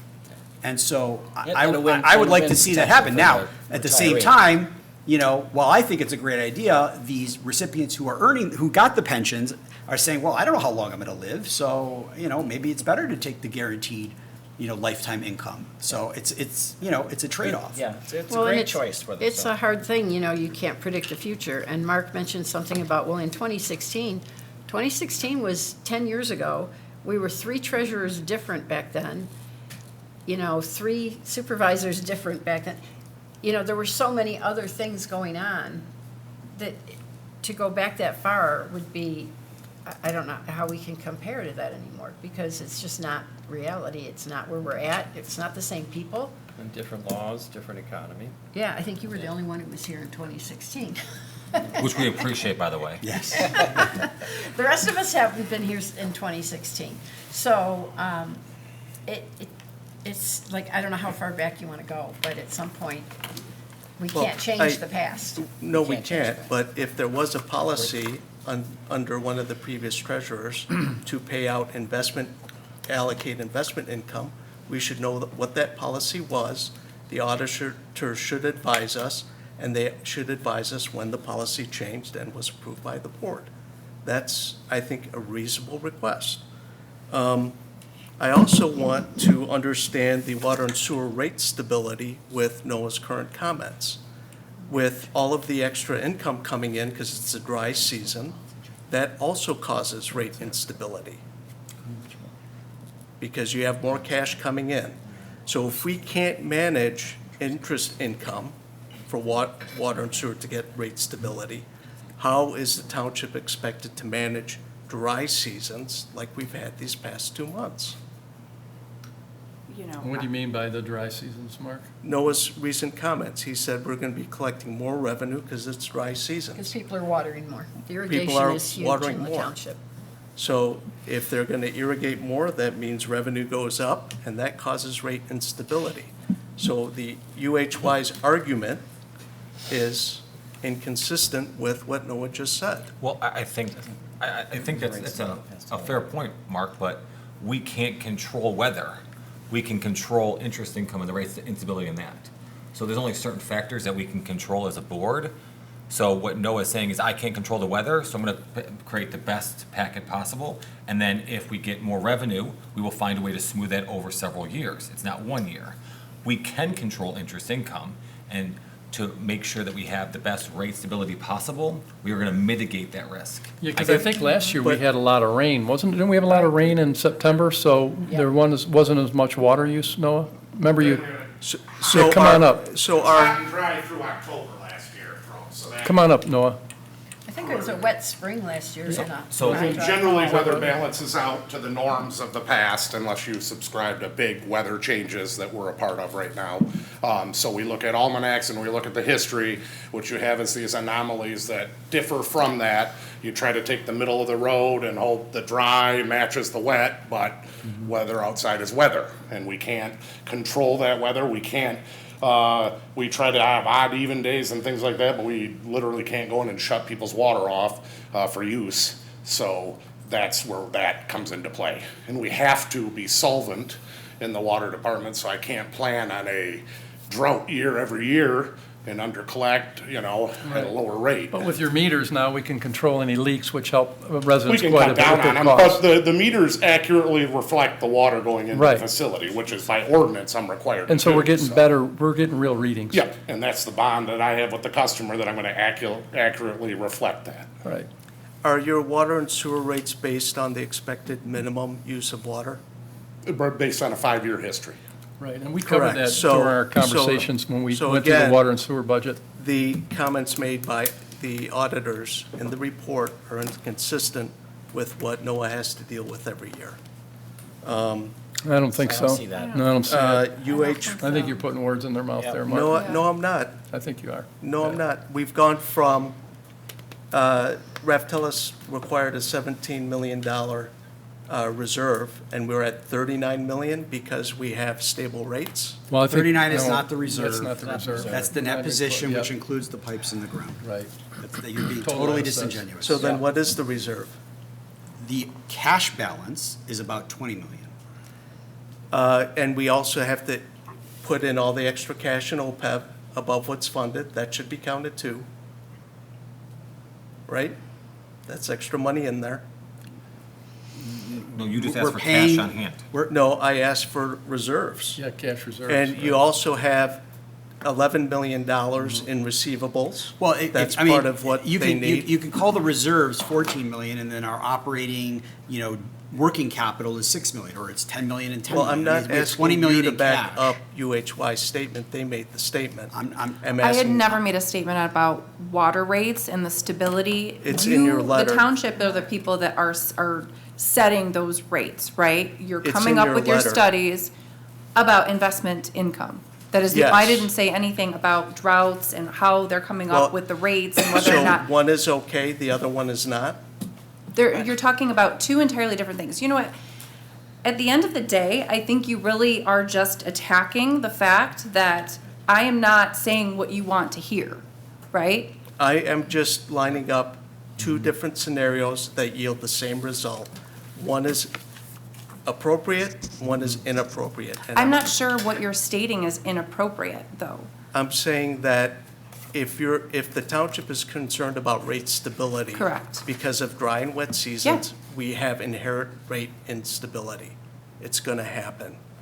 And And claiming that. you do your best to mitigate Yeah, I those. disagree. I think you're challenging the. Conclusion is off yes. base. Can I And just they're not- kind of, Mark? well, I think- let me finish my. Mark, can I say one thing? I'll be short. I think your bottom line is you're always worried about the financials and the cost, as we all are. We all truly are. But the amount of time that you are tying up the employees, the police department, the auditors, the amount of times we've had to bring in an attorney to answer your questions, come in and sit down during business hours when everybody's right here and can answer anything you want. But you're costing the taxpayers money by making these meetings go on later. All of these people are here because they work here, and they're trying to do their very best. But we've been here late at night, and it's not solving the problem. You still have questions. Well, and I might not like the answers, but I would like the answers. Well, we have to Then give you come the- in and talk to them, talk to Jason in his office when he has his whole Well, resource in front of him. All right, Mark, is there UHY any is other- here, I have questions for UHY. Do you have any other questions, Mark? Yes, I do. Okay. I want to know if UHY is asserting that neither GASB nor Michigan law generally require earnings from pooled cash to be allocated to participating funds based on their cash balances, unless specifically required by a bond, covenant, or a grant. Whether or not, and what is your question? Where are you reading that from? It was from my letter, and yes, I said what I said in the letter, right? We went through Michael's whole entire presentation about how why it's not allocated, and he cited numerous MCLs and went through the entire thing. So what is your question? So, under the GASB disclosure for Yes. pooled investment income, Yes, okay, where I learned about it was at the Michigan Township Association. okay. The township paid for training there. They said interest should follow principal. I asked them about water and sewer. Mm-hmm. They said, no, interest should follow principal. And I kept hearing that over and over again from the Michigan Township Association.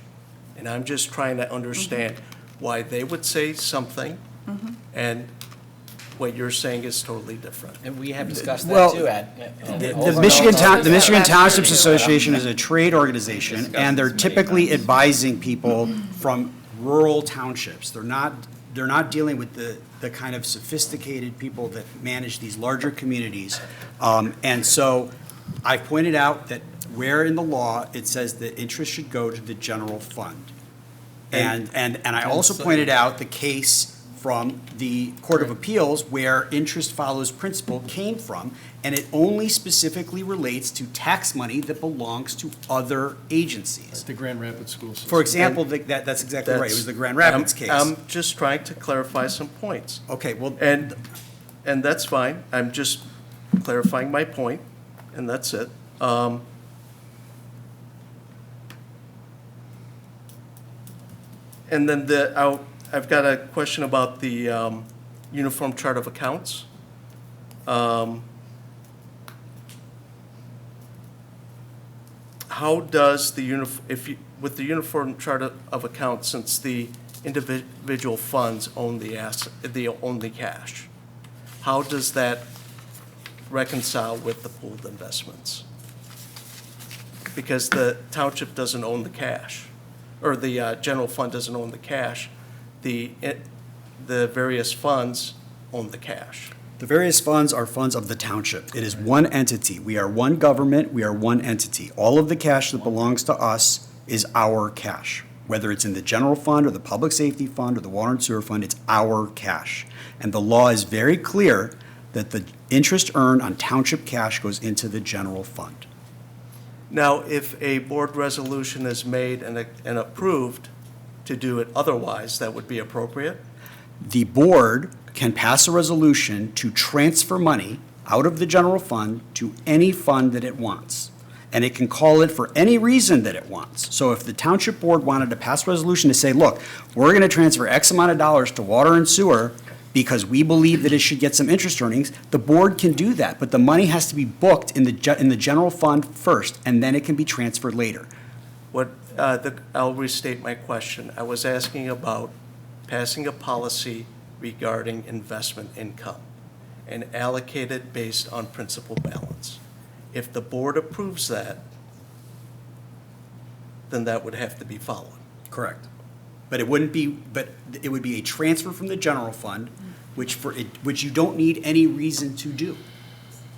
The money, the interest earnings have to be booked in the general fund. At that point, you can take general fund money and put it wherever you want. Okay. I appreciate that. Let's see.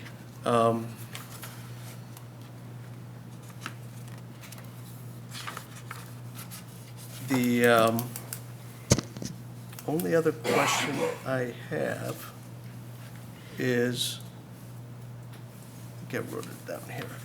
I'd like you to go down to 3 more slides, if you can.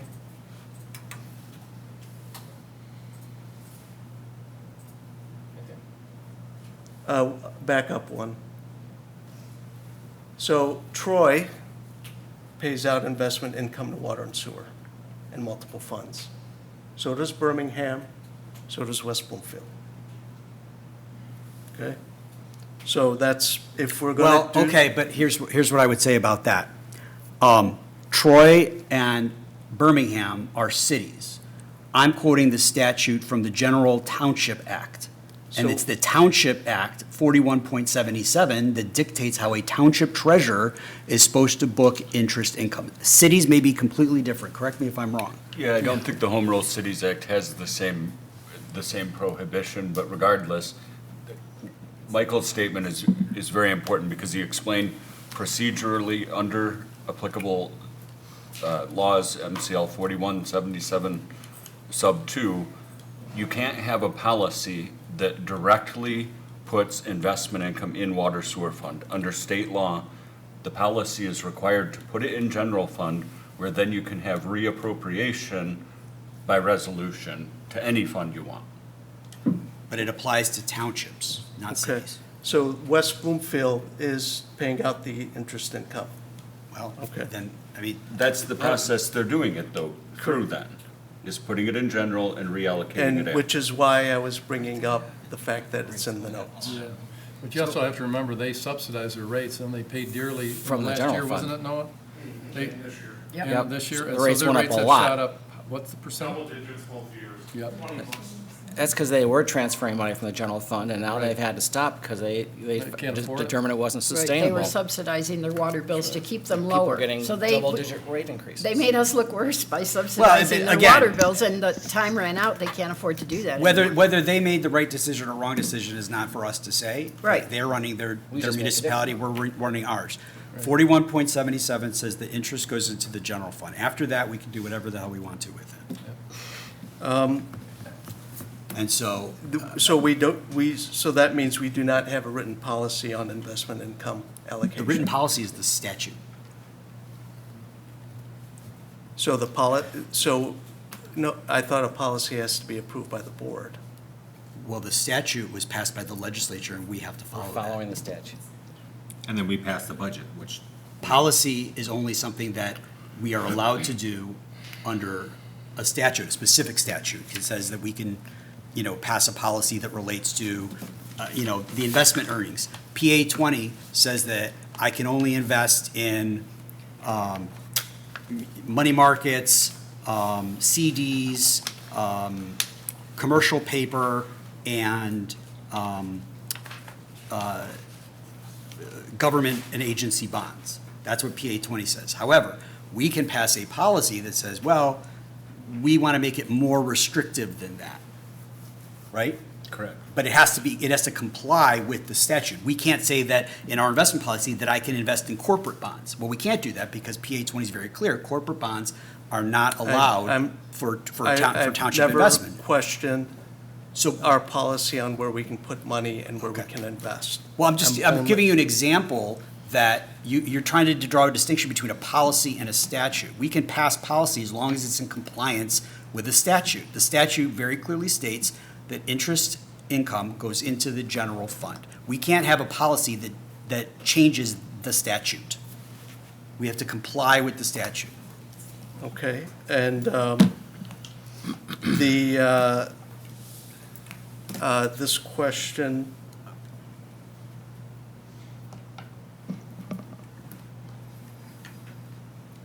okay, thank you for that explanation. And then, so since we were removed from the corrective action plan, and there's no budget for water and sewer, have benefit payments still been made by water and sewer? Say it again, Mark? Have benefit payments been made by water and sewer? Yes, that's correct. So why, All benefit payments for OPEB are being made by their respective operating budgets, based on where the retirees are from. so It's why? not like that for the pension, but for OPEB, we are paying for benefits out of our operating budget so that we can allow the trust to grow, so that in the future, the trust will be able to take on those payments. But water and sewer is fully funded, why would it need to keep paying in? Because our actuary has advised us that we do not want to start depleting that fund because it's not, because We have many more Because retirees to go. there's not enough money in there, we're not gonna generate enough of a return to cover that cost, we're gonna end up depleting it down. So his recommendation is to allow it to grow so that in the future, we'll be able to make benefit payments out of the trust without worry that it's gonna get depleted. That is their recommendation. But In addition, the state looks at the OPEB liability as a whole. It looks at the trust as a whole and the liability as a whole. So water and sewer paid an extra, it became more than what was required. Now it's fully funded and it has to keep paying in because the general fund cannot make that payment on their behalf since they're fully funded. Go ahead, Chris. I don't think that's accurate. Our director, Jason Tice, has said over the last few years, minimum payments were $50,000, and then in this last budget year that we approved the budget, it was nothing. So I don't That's believe that's appropriate. Above benefit payment. Benefit payment comes out of operating, and then we are not depleting the For fully OPEB. So when I was on that Retirement Health Care Savings Committee, we were not paying any benefits out of it because we need that fund to grow so it can be self-sufficient. Did the In the actuarial calculation, did the actuary require water and sewer to make a payment? I don't know if it is appropriate to challenge the experts at Milliman. I am not an actuary expert, so I take the experts at face value. It's- That's, It's an Mark, actuary calculation. It was Are you an negative for actuary? the- Because I'm having a tough time arguing with experts. Amber and Josh are experts in municipal government and finance. Josh. Sorry. I wrote Josh. I'm sorry. I said Josh at first, so I screwed that. But again, I worked in corporate government. I worked at Ernst & Young. But I'm not going to argue with people who are partners and have expertise that are outside of my purview. I'm going to take it at face value. That's their word. I'm not going to argue with Milliman if they tell us this is the amount we should do. I think that would be foolish. And as a fiduciary here, I don't understand why we keep arguing with experts. Dirk is an expert, Tony's an expert, Jason's an expert, John and Amber are experts. I don't want to continue arguing with experts because I'm not an expert in this. So I don't know why we're doing that. I am not an expert, but I do read their reports. But when you're reading it and misinterpreting it. So, So I'll ask you a question. So you're speaking with such conviction about all of these accounting principles, and I'd like to know what expertise you have that allows you to speak with such conviction about these topics when I point out, if you go to the last slide there, Sean, all of the various experts that we have. I mean, Amber, you've been doing this for, despite your youthful appearance, you've been doing this, 20-plus years? Yep. Okay. So she's been doing municipal accounting and auditing for 20-plus years. She is an expert in this, and this is what she's telling us. And you are challenging all of our experts, and I'd like to know what gives you the conviction to be able to do that? I was elected by the residents. That's true. Okay, but what's your qualification to and- be able to understand and question all of these experts? Well, first, I read the report. So this is a report from Milliman dated April 1, 2024, and it shows a negative payment required from water and sewer. It shows minus 58,458 is a required contribution from water and sewer to OPEB. What year? Right here. You didn't say what year when you said it. And then, Jason, do you remember what was our contribution? Did it say, Mark? I would have to look on the later one, but it was above zero, because the benefit is considered a contribution by the auditors and by Milliman. Go ahead, Jason. I don't have all the information in front of me, so I might need to circle back to it, but I do know we've discussed, and I've answered this multiple times in the past. The benefit payments are required in financial statement disclosure to be treated that way. That is different from requiring new funds, new cash to be contributed or infused into the trust. So those are two different, completely separate things. Also, when looking at the actuarial reports, there's a timing difference from when they're released and for what fiscal year that they are pertaining to. Typically, they're done in advance so that you have that information in front of you to be able to make the decisions when you come into that new budget year or new financial year. So again, without looking back at it again to fine tune my answer, I do believe that it's being misinterpreted on one of those facets. Because we're Thank you, Jason. required to make a payment by Milliman, or we're not required to make a payment by Milliman.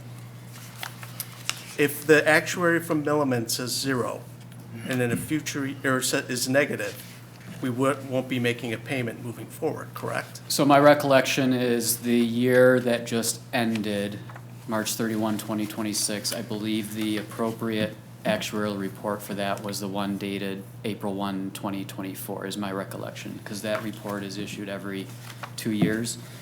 And I also, again, if I'm accurate in my recollection, that is the first year where it had a zero contribution noted in it, and that would coincide with what I recalled as this being our first year of making a zero contribution. But that go will back fund. to the question is that why are contributions being made in the form of a benefit payment if it's zero? Do we follow the Millen report as how we determine what our actuary determined contribution is? Is that how we determine it? Yes, it's used, an advisement of that as well as their reports help determine what should be disclosed in the audited financial statements and how they should be disclosed and reported. And they're the experts, so we take their word. Yes. So if it's zero and we're paying money in, that would be inappropriate. I think I stated that it was zero and we contributed zero. Right. Did you pay the benefit payments according to what's in the audit? Because I'm looking at the audit, and the audit requires no benefit payments. And the Milliman actuary looks at the benefit payment, the expected benefits going out, and the contributions coming in to keep it fully funded. That's the way the actuaries are structured. But the benefit payments are paid out of our operating, not out of a trust. The report provides for an actuarially determined contribution. We don't pay the full ADC for OPEB. We pay our contribution of 1.25 million on top of the benefits. So The financial statements and the recommendation from Milliman are applied to the trust as a whole. And that's where the ADC is determined from, just like the ADC for the pension. It's looked at the trust as a whole. So in other words, the 100% funded water and sewer shouldn't be paying anything in. No. The building inspection, 100%, over 100, shouldn't be paying in. That's not what I said. No, no. And they're not paying. You're They're not- paying current contributions because it's the fiscal. Mark, you're fishing for conservative answers thing we're to not do. giving you, bud. You're just going back to what We've talked about this. Ashley said. Well, You actually. don't like our answers. Amber did not Okay, answer the can I question. say something? Josh and You've Ashley. had the floor for an hour and a half or Yeah. longer. I'd like to say a couple Right. things. Thank you, Mark. You're more than entitled to bring up whatever you want to do. You've brought this up as long as you've been on the board, and we've had our attorneys respond to you, we've had our financial people respond to you, we've had our auditors respond to you, all the experts have responded to you. You may not like their responses, but they have responded to you, and nobody is ignoring you. At the same time, you've already had a previous complaint or letter to the Treasury Department, which they never responded to, so I would assume that means they don't take it too seriously.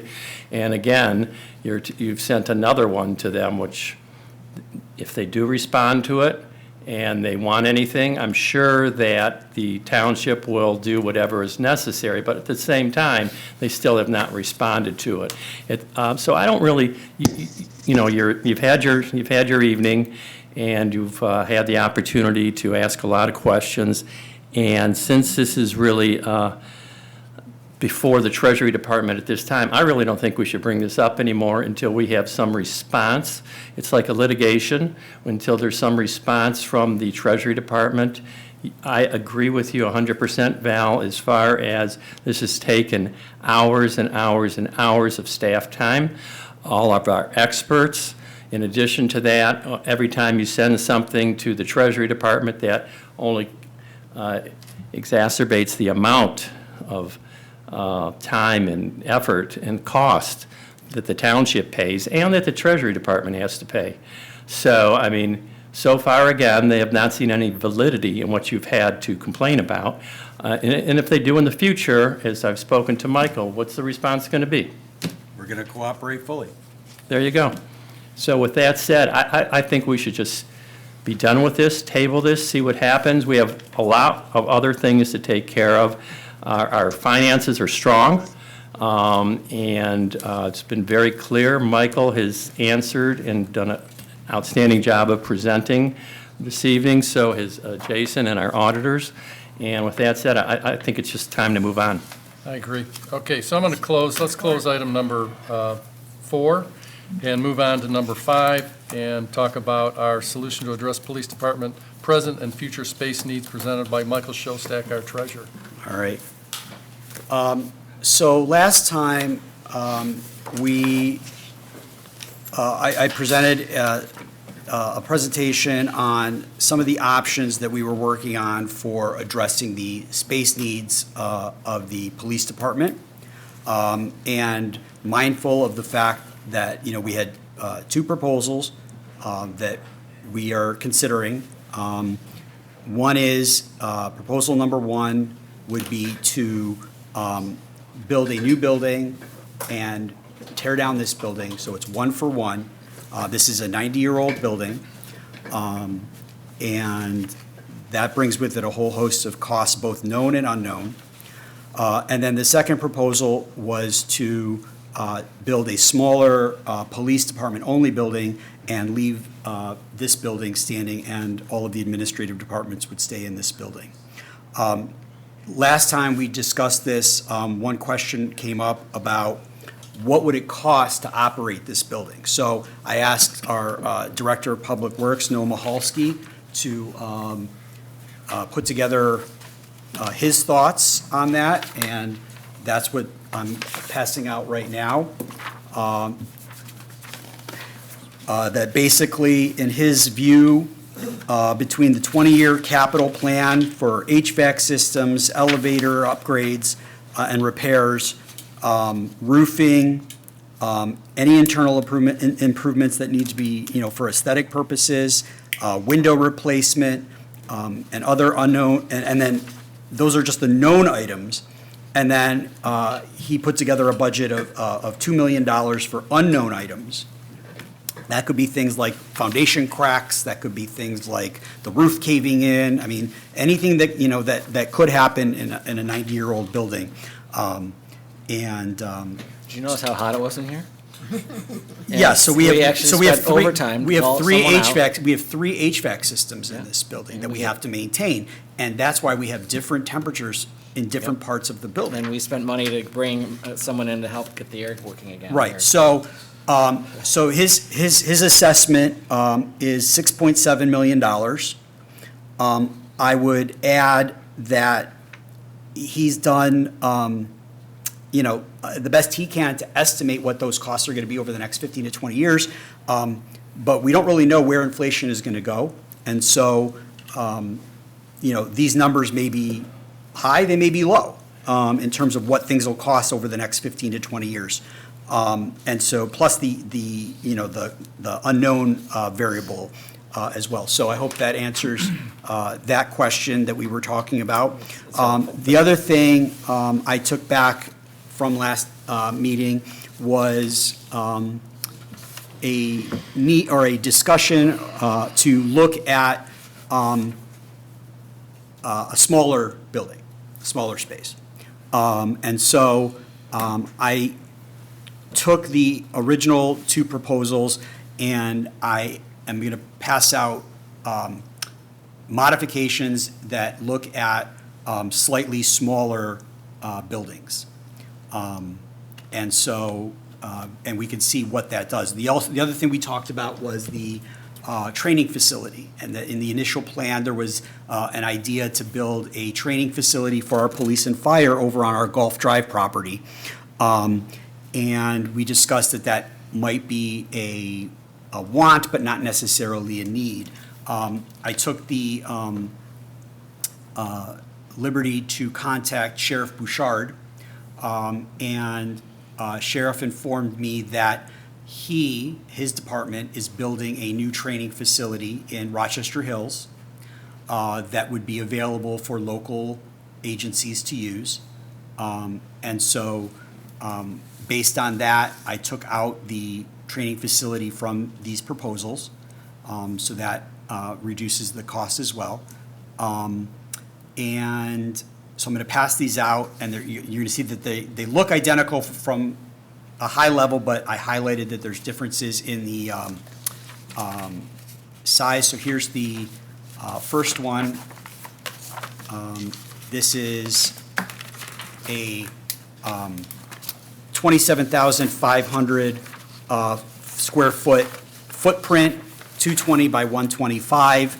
And so for a 3-story building, that would be 82,500 square feet. For reference sake, last time we looked at a 90 a little over 90,000 square foot building. So this is now an 82,000 square foot building.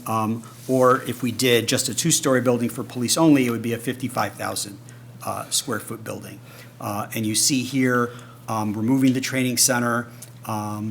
I lowered the budget for the animal shelter. I thought that might be a little bit generous, so I lowered that down to 1 million for upgrading or renovating the cable building to be the animal shelter. And increase the capital reserve to reflect what we're probably going to be at in 2 years. And you see that there's a difference in total cost of between 60.1 million and 50.7 million. And so the bond sizes would be 60.8 and 51.3. The first year millage rates would be 0.4 or 0.32, which is a difference of a little short of $20 a year for the average taxpayer. So that's a 220 by 125 footprint.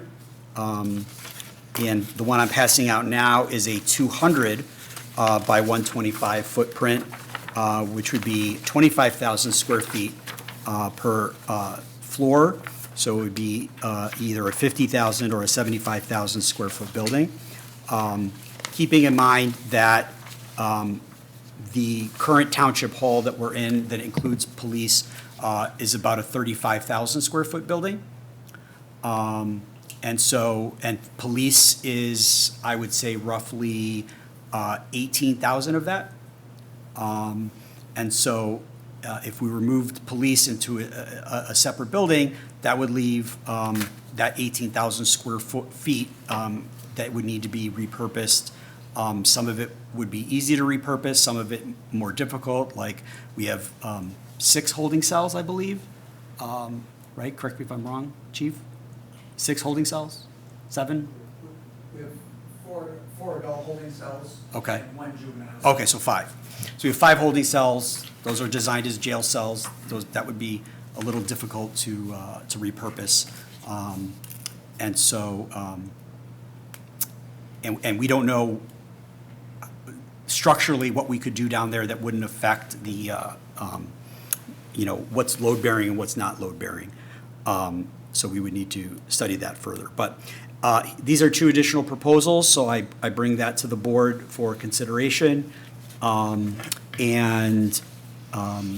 believe I've answered all the questions that I recall from the last meeting, and so, I'm just doing the math and presenting it to the board for our consideration. I'd like to make a motion to amend item number 5 to include the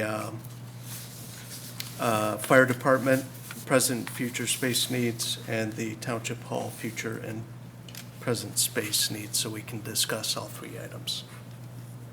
So you just want it to include? Yeah, because we can't discuss fire or township hall if it's not on the agenda. I don't think that's not true. Tony, is that true? We can talk about it. Absolutely, to make something for the future, for a future agenda? No, he's saying he wants No, the the line current item. agenda only allows us to discuss The police. agenda doesn't control that. The agenda item does not control the ability to talk about those, so I think we can continue to talk about I those think needs. maybe he's confused because when we go into closed session, we can only discuss what's on the agenda. But in open session, we can Bring it to the table now. go in any direction. Is that correct? Okay. I guess I'll start. So I've always been kind of in the middle on this, specifically because we talk about needs versus wants. One of the things that Trustee Barnett brought up was understanding what the cost basis are for some of our renovations, as well as some of our expenses that we're going to have over the year, which I thought was a great point, to be able to understand what is the difference between new versus just keeping it as is and trying to be as fiscally prudent as possible. So when we start looking at some of these differences between, I'm looking at the 25,000 square foot building or the 200 by 125, the difference between proposal 2 and proposal 1 is so close it almost comes into what our maintenance costs would be on the building. And again, in 20 years, now we have a 110-year-old building. Well, just one point of clarification there. I'm already including a reserve of $10 million for these costs. I'm saying, but if I went to my residents and say, we're narrowing this gap because there are expenses that we have to use long-term, and Yes. some of these are unpredictable, as Yes, you mentioned. yes, that's So as we correct. narrow that. Yeah, that's correct. It makes proposal one, meaning both Township Hall and the police department, look more lucrative. The other part of this that is weighing on me is our residents throughout the county have a lot of asks that are outside of our asks as a township. So the intermediate school district ask of 1.5 mils is countywide, not something we get to control or have a benefit for our local government, as well as the recent museum countywide millage, which is another 0.2 mils. So there are a lot of asks. Which ballot is that going to be on? In November. November is going to be the museums? Okay. So when I think about these other asks, I want to be cognizant of our residents and the type of, there's only so much money that they have. So I want to make sure that we only ask for needs, not wants. The second proposal with the smaller building footprint and the narrowing of it does make it challenging for me. It makes it even harder. When we looked at your original numbers, there was such a gap in between what the cost was for the new building and what we need, which is a police station, and we need renovations of town hall, right? Those are needs in order to let cable come in.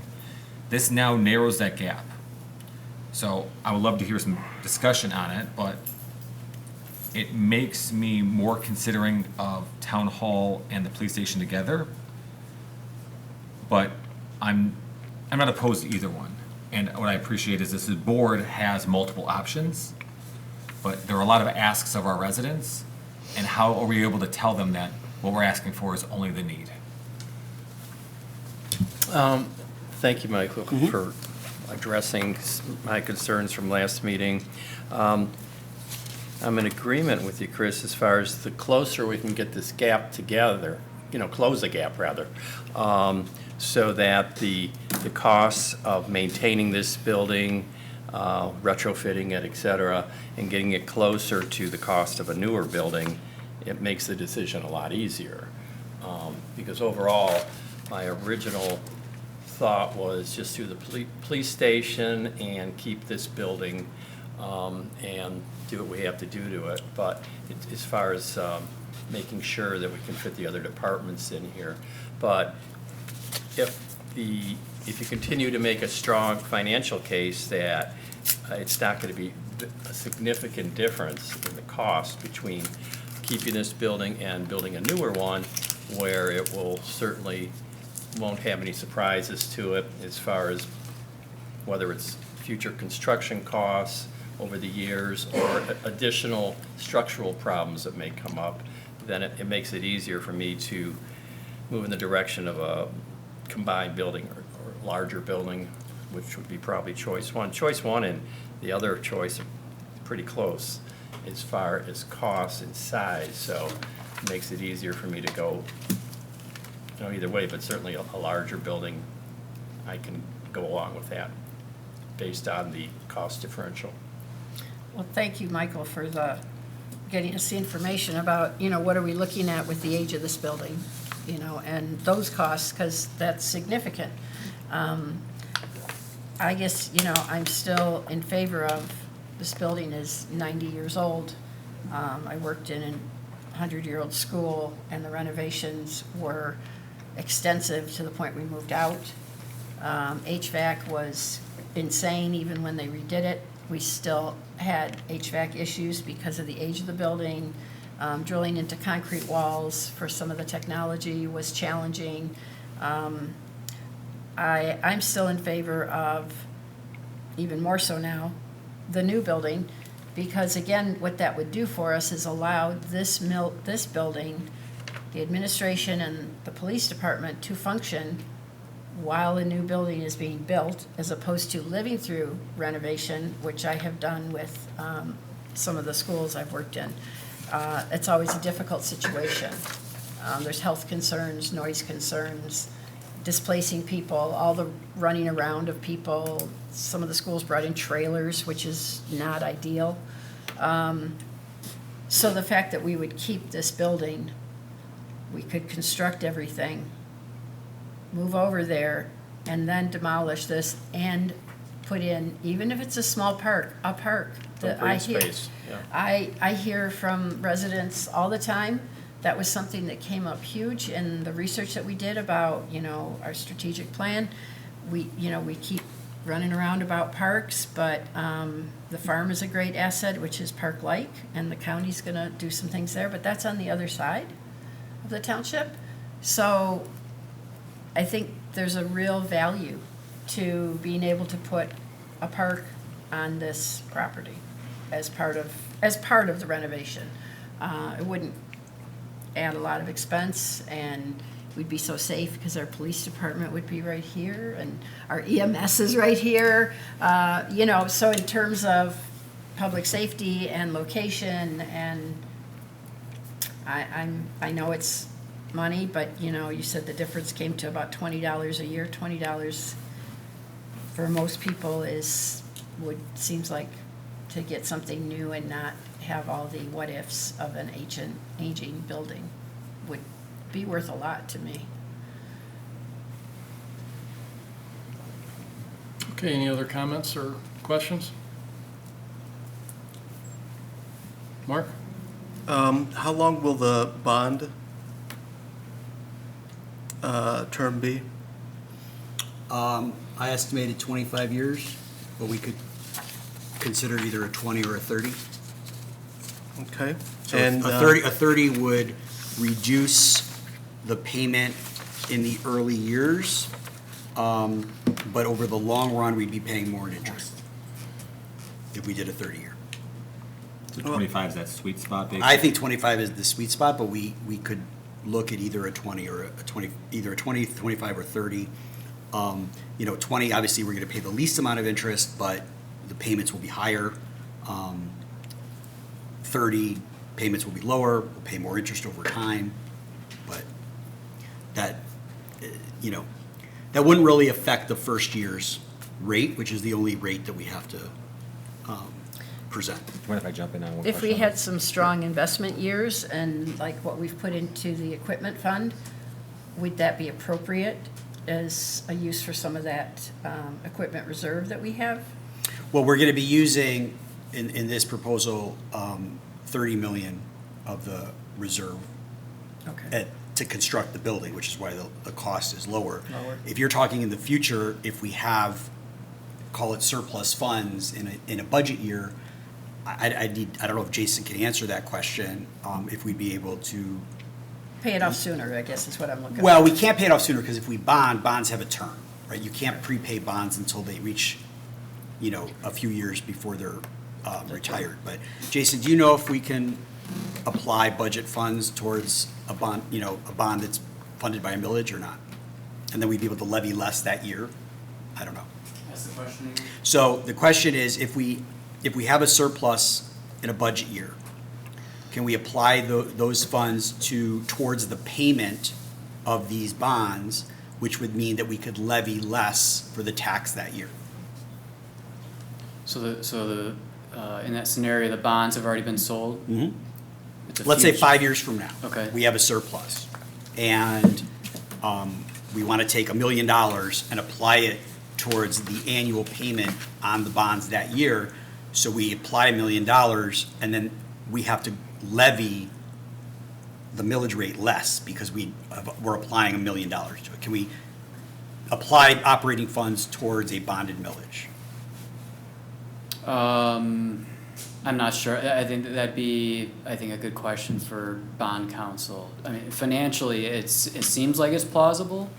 I mean, because, the board doesn't have to levy the full bond millage in a year.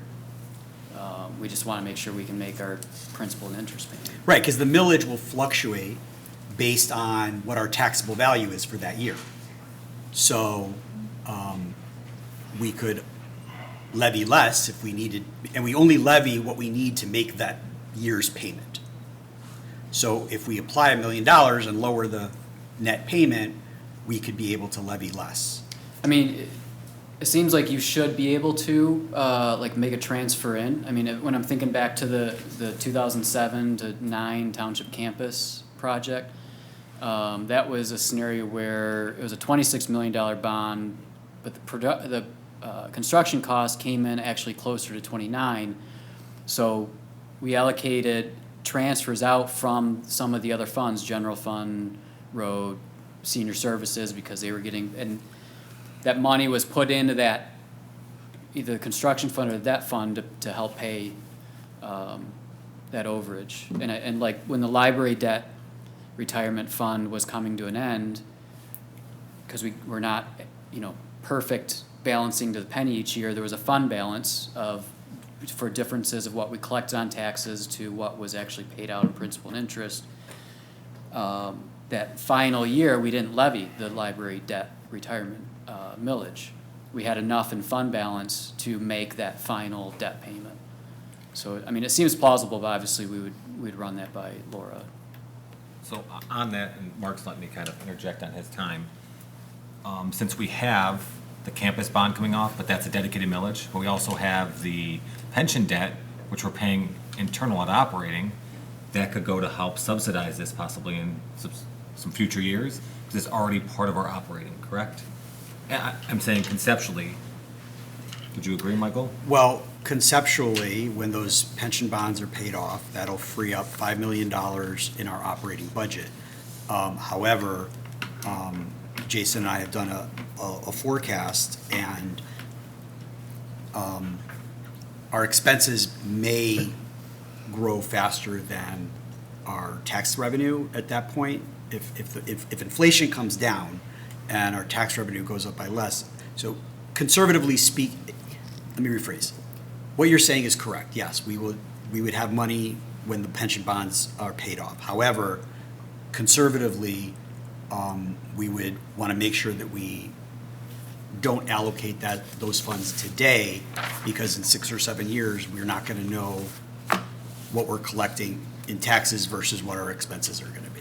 So then we also can't tell our residents that we can always utilize some of our operating reserves to subsidize this. So if we vote on this, we have to determine whatever year we go through, whether it's a 20 or 25 or 30, that this will be the maximum amount that they could do, and we can't promise any difference. Would that be a fair statement? Yes. Thank you, Mike. No problem. Very good questions. Based on the amount of cash that's gone into the capital reserve contribution fund over the last 6 years, and if everything that's been discussed earlier today is accurate, why would we need a dedicated bond millage to support the project? Because the total cost of the project, looking at, let's say the 27,500 numbers with a 220 by 125, the total cost of the project for proposal 1 would be a little over 80 million. We're going to use 20 of that 30, 10 of it would be used for Fire Station 3. The other 20 million would go to reduce that cost down to 60 million. So we'd only be bonding for 60 million, even though the project is 80. And so we do need a dedicated millage to be able to fund that 60 million, because we don't have the internal cash flow to be able to support that debt service. Even though we generated $30 million in capital cash reserves since Right, and 2021. I think that the way I would answer that is there were some unique circumstances over the last 5 years that allowed us to generate those kind of surpluses that I don't think will continue going forward. Is that a fair statement, Jason? Yes. What are those unique circumstances? The fact that inflation, economic inflation, macroeconomically, was 7%, which meant that property tax revenue, our taxable values went up by 5% because it's capped at 5%. But our expenses did not go up by 5% because the majority of our expenses are labor costs, and we were in 6-year contracts with our unions. And so the labor costs were fixed based on those 6-year contracts, but yet our tax revenue went up by that increasing in inflation. So the reason I say it's not likely to happen again is because, we can't count on the fact that inflation's going to be 7% or even 5%. I hope it's not. Nobody wants inflation to be 5%. But this past year, the inflation rate was set at 2.7%. And going forward, I would expect the inflation rate's probably going to be between 2.5 and 3%. And then one other thing that happened during that time, we also went self-insured, which worked out timing-wise specifically on some of our healthcare costs. Right. That honestly worked out timing-wise perfectly, and that wasn't exactly how it was originally set up, right? It was a good plan, and it just worked out really well, which helped some of our reserves during that time. Correct, Michael? Yeah, I mean, I would say that, there was really a confluence of events. One is what I said, that the labor costs were fixed. The second is, like you said, we went self-insured back in 2020, and was it 2020 or 18? I think it was 2020, I think. 18? 2020. So we Yeah, went, COVID. so we went self-insured in 2020, and the result of that was far better than we expected in terms of the savings on our costs. And while everybody else that was paying fully insured was 8% trend increase, we saw far less than that. And some of that may have been related to COVID as well. But the healthcare costs were a huge savings. And then the other part is, with inflation being so high, interest rates were high. And so we were generating more than expected interest earnings. Well, and the unfortunate side that we don't want to think about or talk about too much is, we did have a recession back in 2008, 9, 10. Right. Property values fell. And eventually, the rates on our taxes for those properties were reduced. And so if the taxes value go down instead of flat or up, that would cause a huge, cash constraint or budget constraint. Right. I would answer that by saying that because our average taxable value is so far below our SEVs, our assessed values, it would take a significant decline in property values before we would see a decrease in our property taxes. It would have to be almost 2008 levels where we saw 20 to 25% property value decreases before we would see any impact to our. Well, we certainly hope we don't And see an obviously, economy we like certainly that hope we again. don't get to that again, right? Worst case, that could be Yeah. very difficult Yes. for a lot of reasons. Okay, any other comments? If not, I'll close the discussion and move on to item 5A, approved board minutes of July 13th. Mark? Yes, in my motion, I cited a reason for the delay to table the discussion, and I would like that included in the minutes. So I wanted to thank you, Mark, for writing me about your observations concerning the draft minutes. One suggestion I took, I thought it was accurate and correct. The other one concerning the statement, I reviewed it really closely, and I think the minutes accurately reflect the motion. The other were supporting statements and not part of the motion itself. My deputy clerk reviewed it, she agreed. So my position is that the minutes accurately reflect the content of your motion. I'd But I like to make a appreciate you bringing motion it to up. approve the minutes. Support? Support. All in favor, say aye. Aye. Any opposed? Passes 7-0. Item number B, approved payroll and vouchers for July 27th, 2026. Mark? My no vote still stands. I think we should be allocating the investment income based on fund balances pro rata. So I can't, in good conscience, approve the. Make a motion, we approve. Support. All in favor, say aye. Aye. Any opposed? Passes 7-0. Nay for me. 6-1. 6-1. Mark's a nay. Okay. Item number E, accept treasurer's quarterly investment report. Mark? Yep, I've got a motion I'd like to make. I would like to make a motion Send it all the way down? Yes, to Martin, so he has a copy, so he can include it in the minutes. I'd like to make a resolution approving a board-adopted methodology for allocation of investment income and amending the Treasury report. Whereas the board finds that Michigan law requires the township investment policy to be adopted by the board, and that the policy should include a written board-approved methodology for allocating investment income among pooled funds to ensure consistency, transparency, and accurate financial reporting.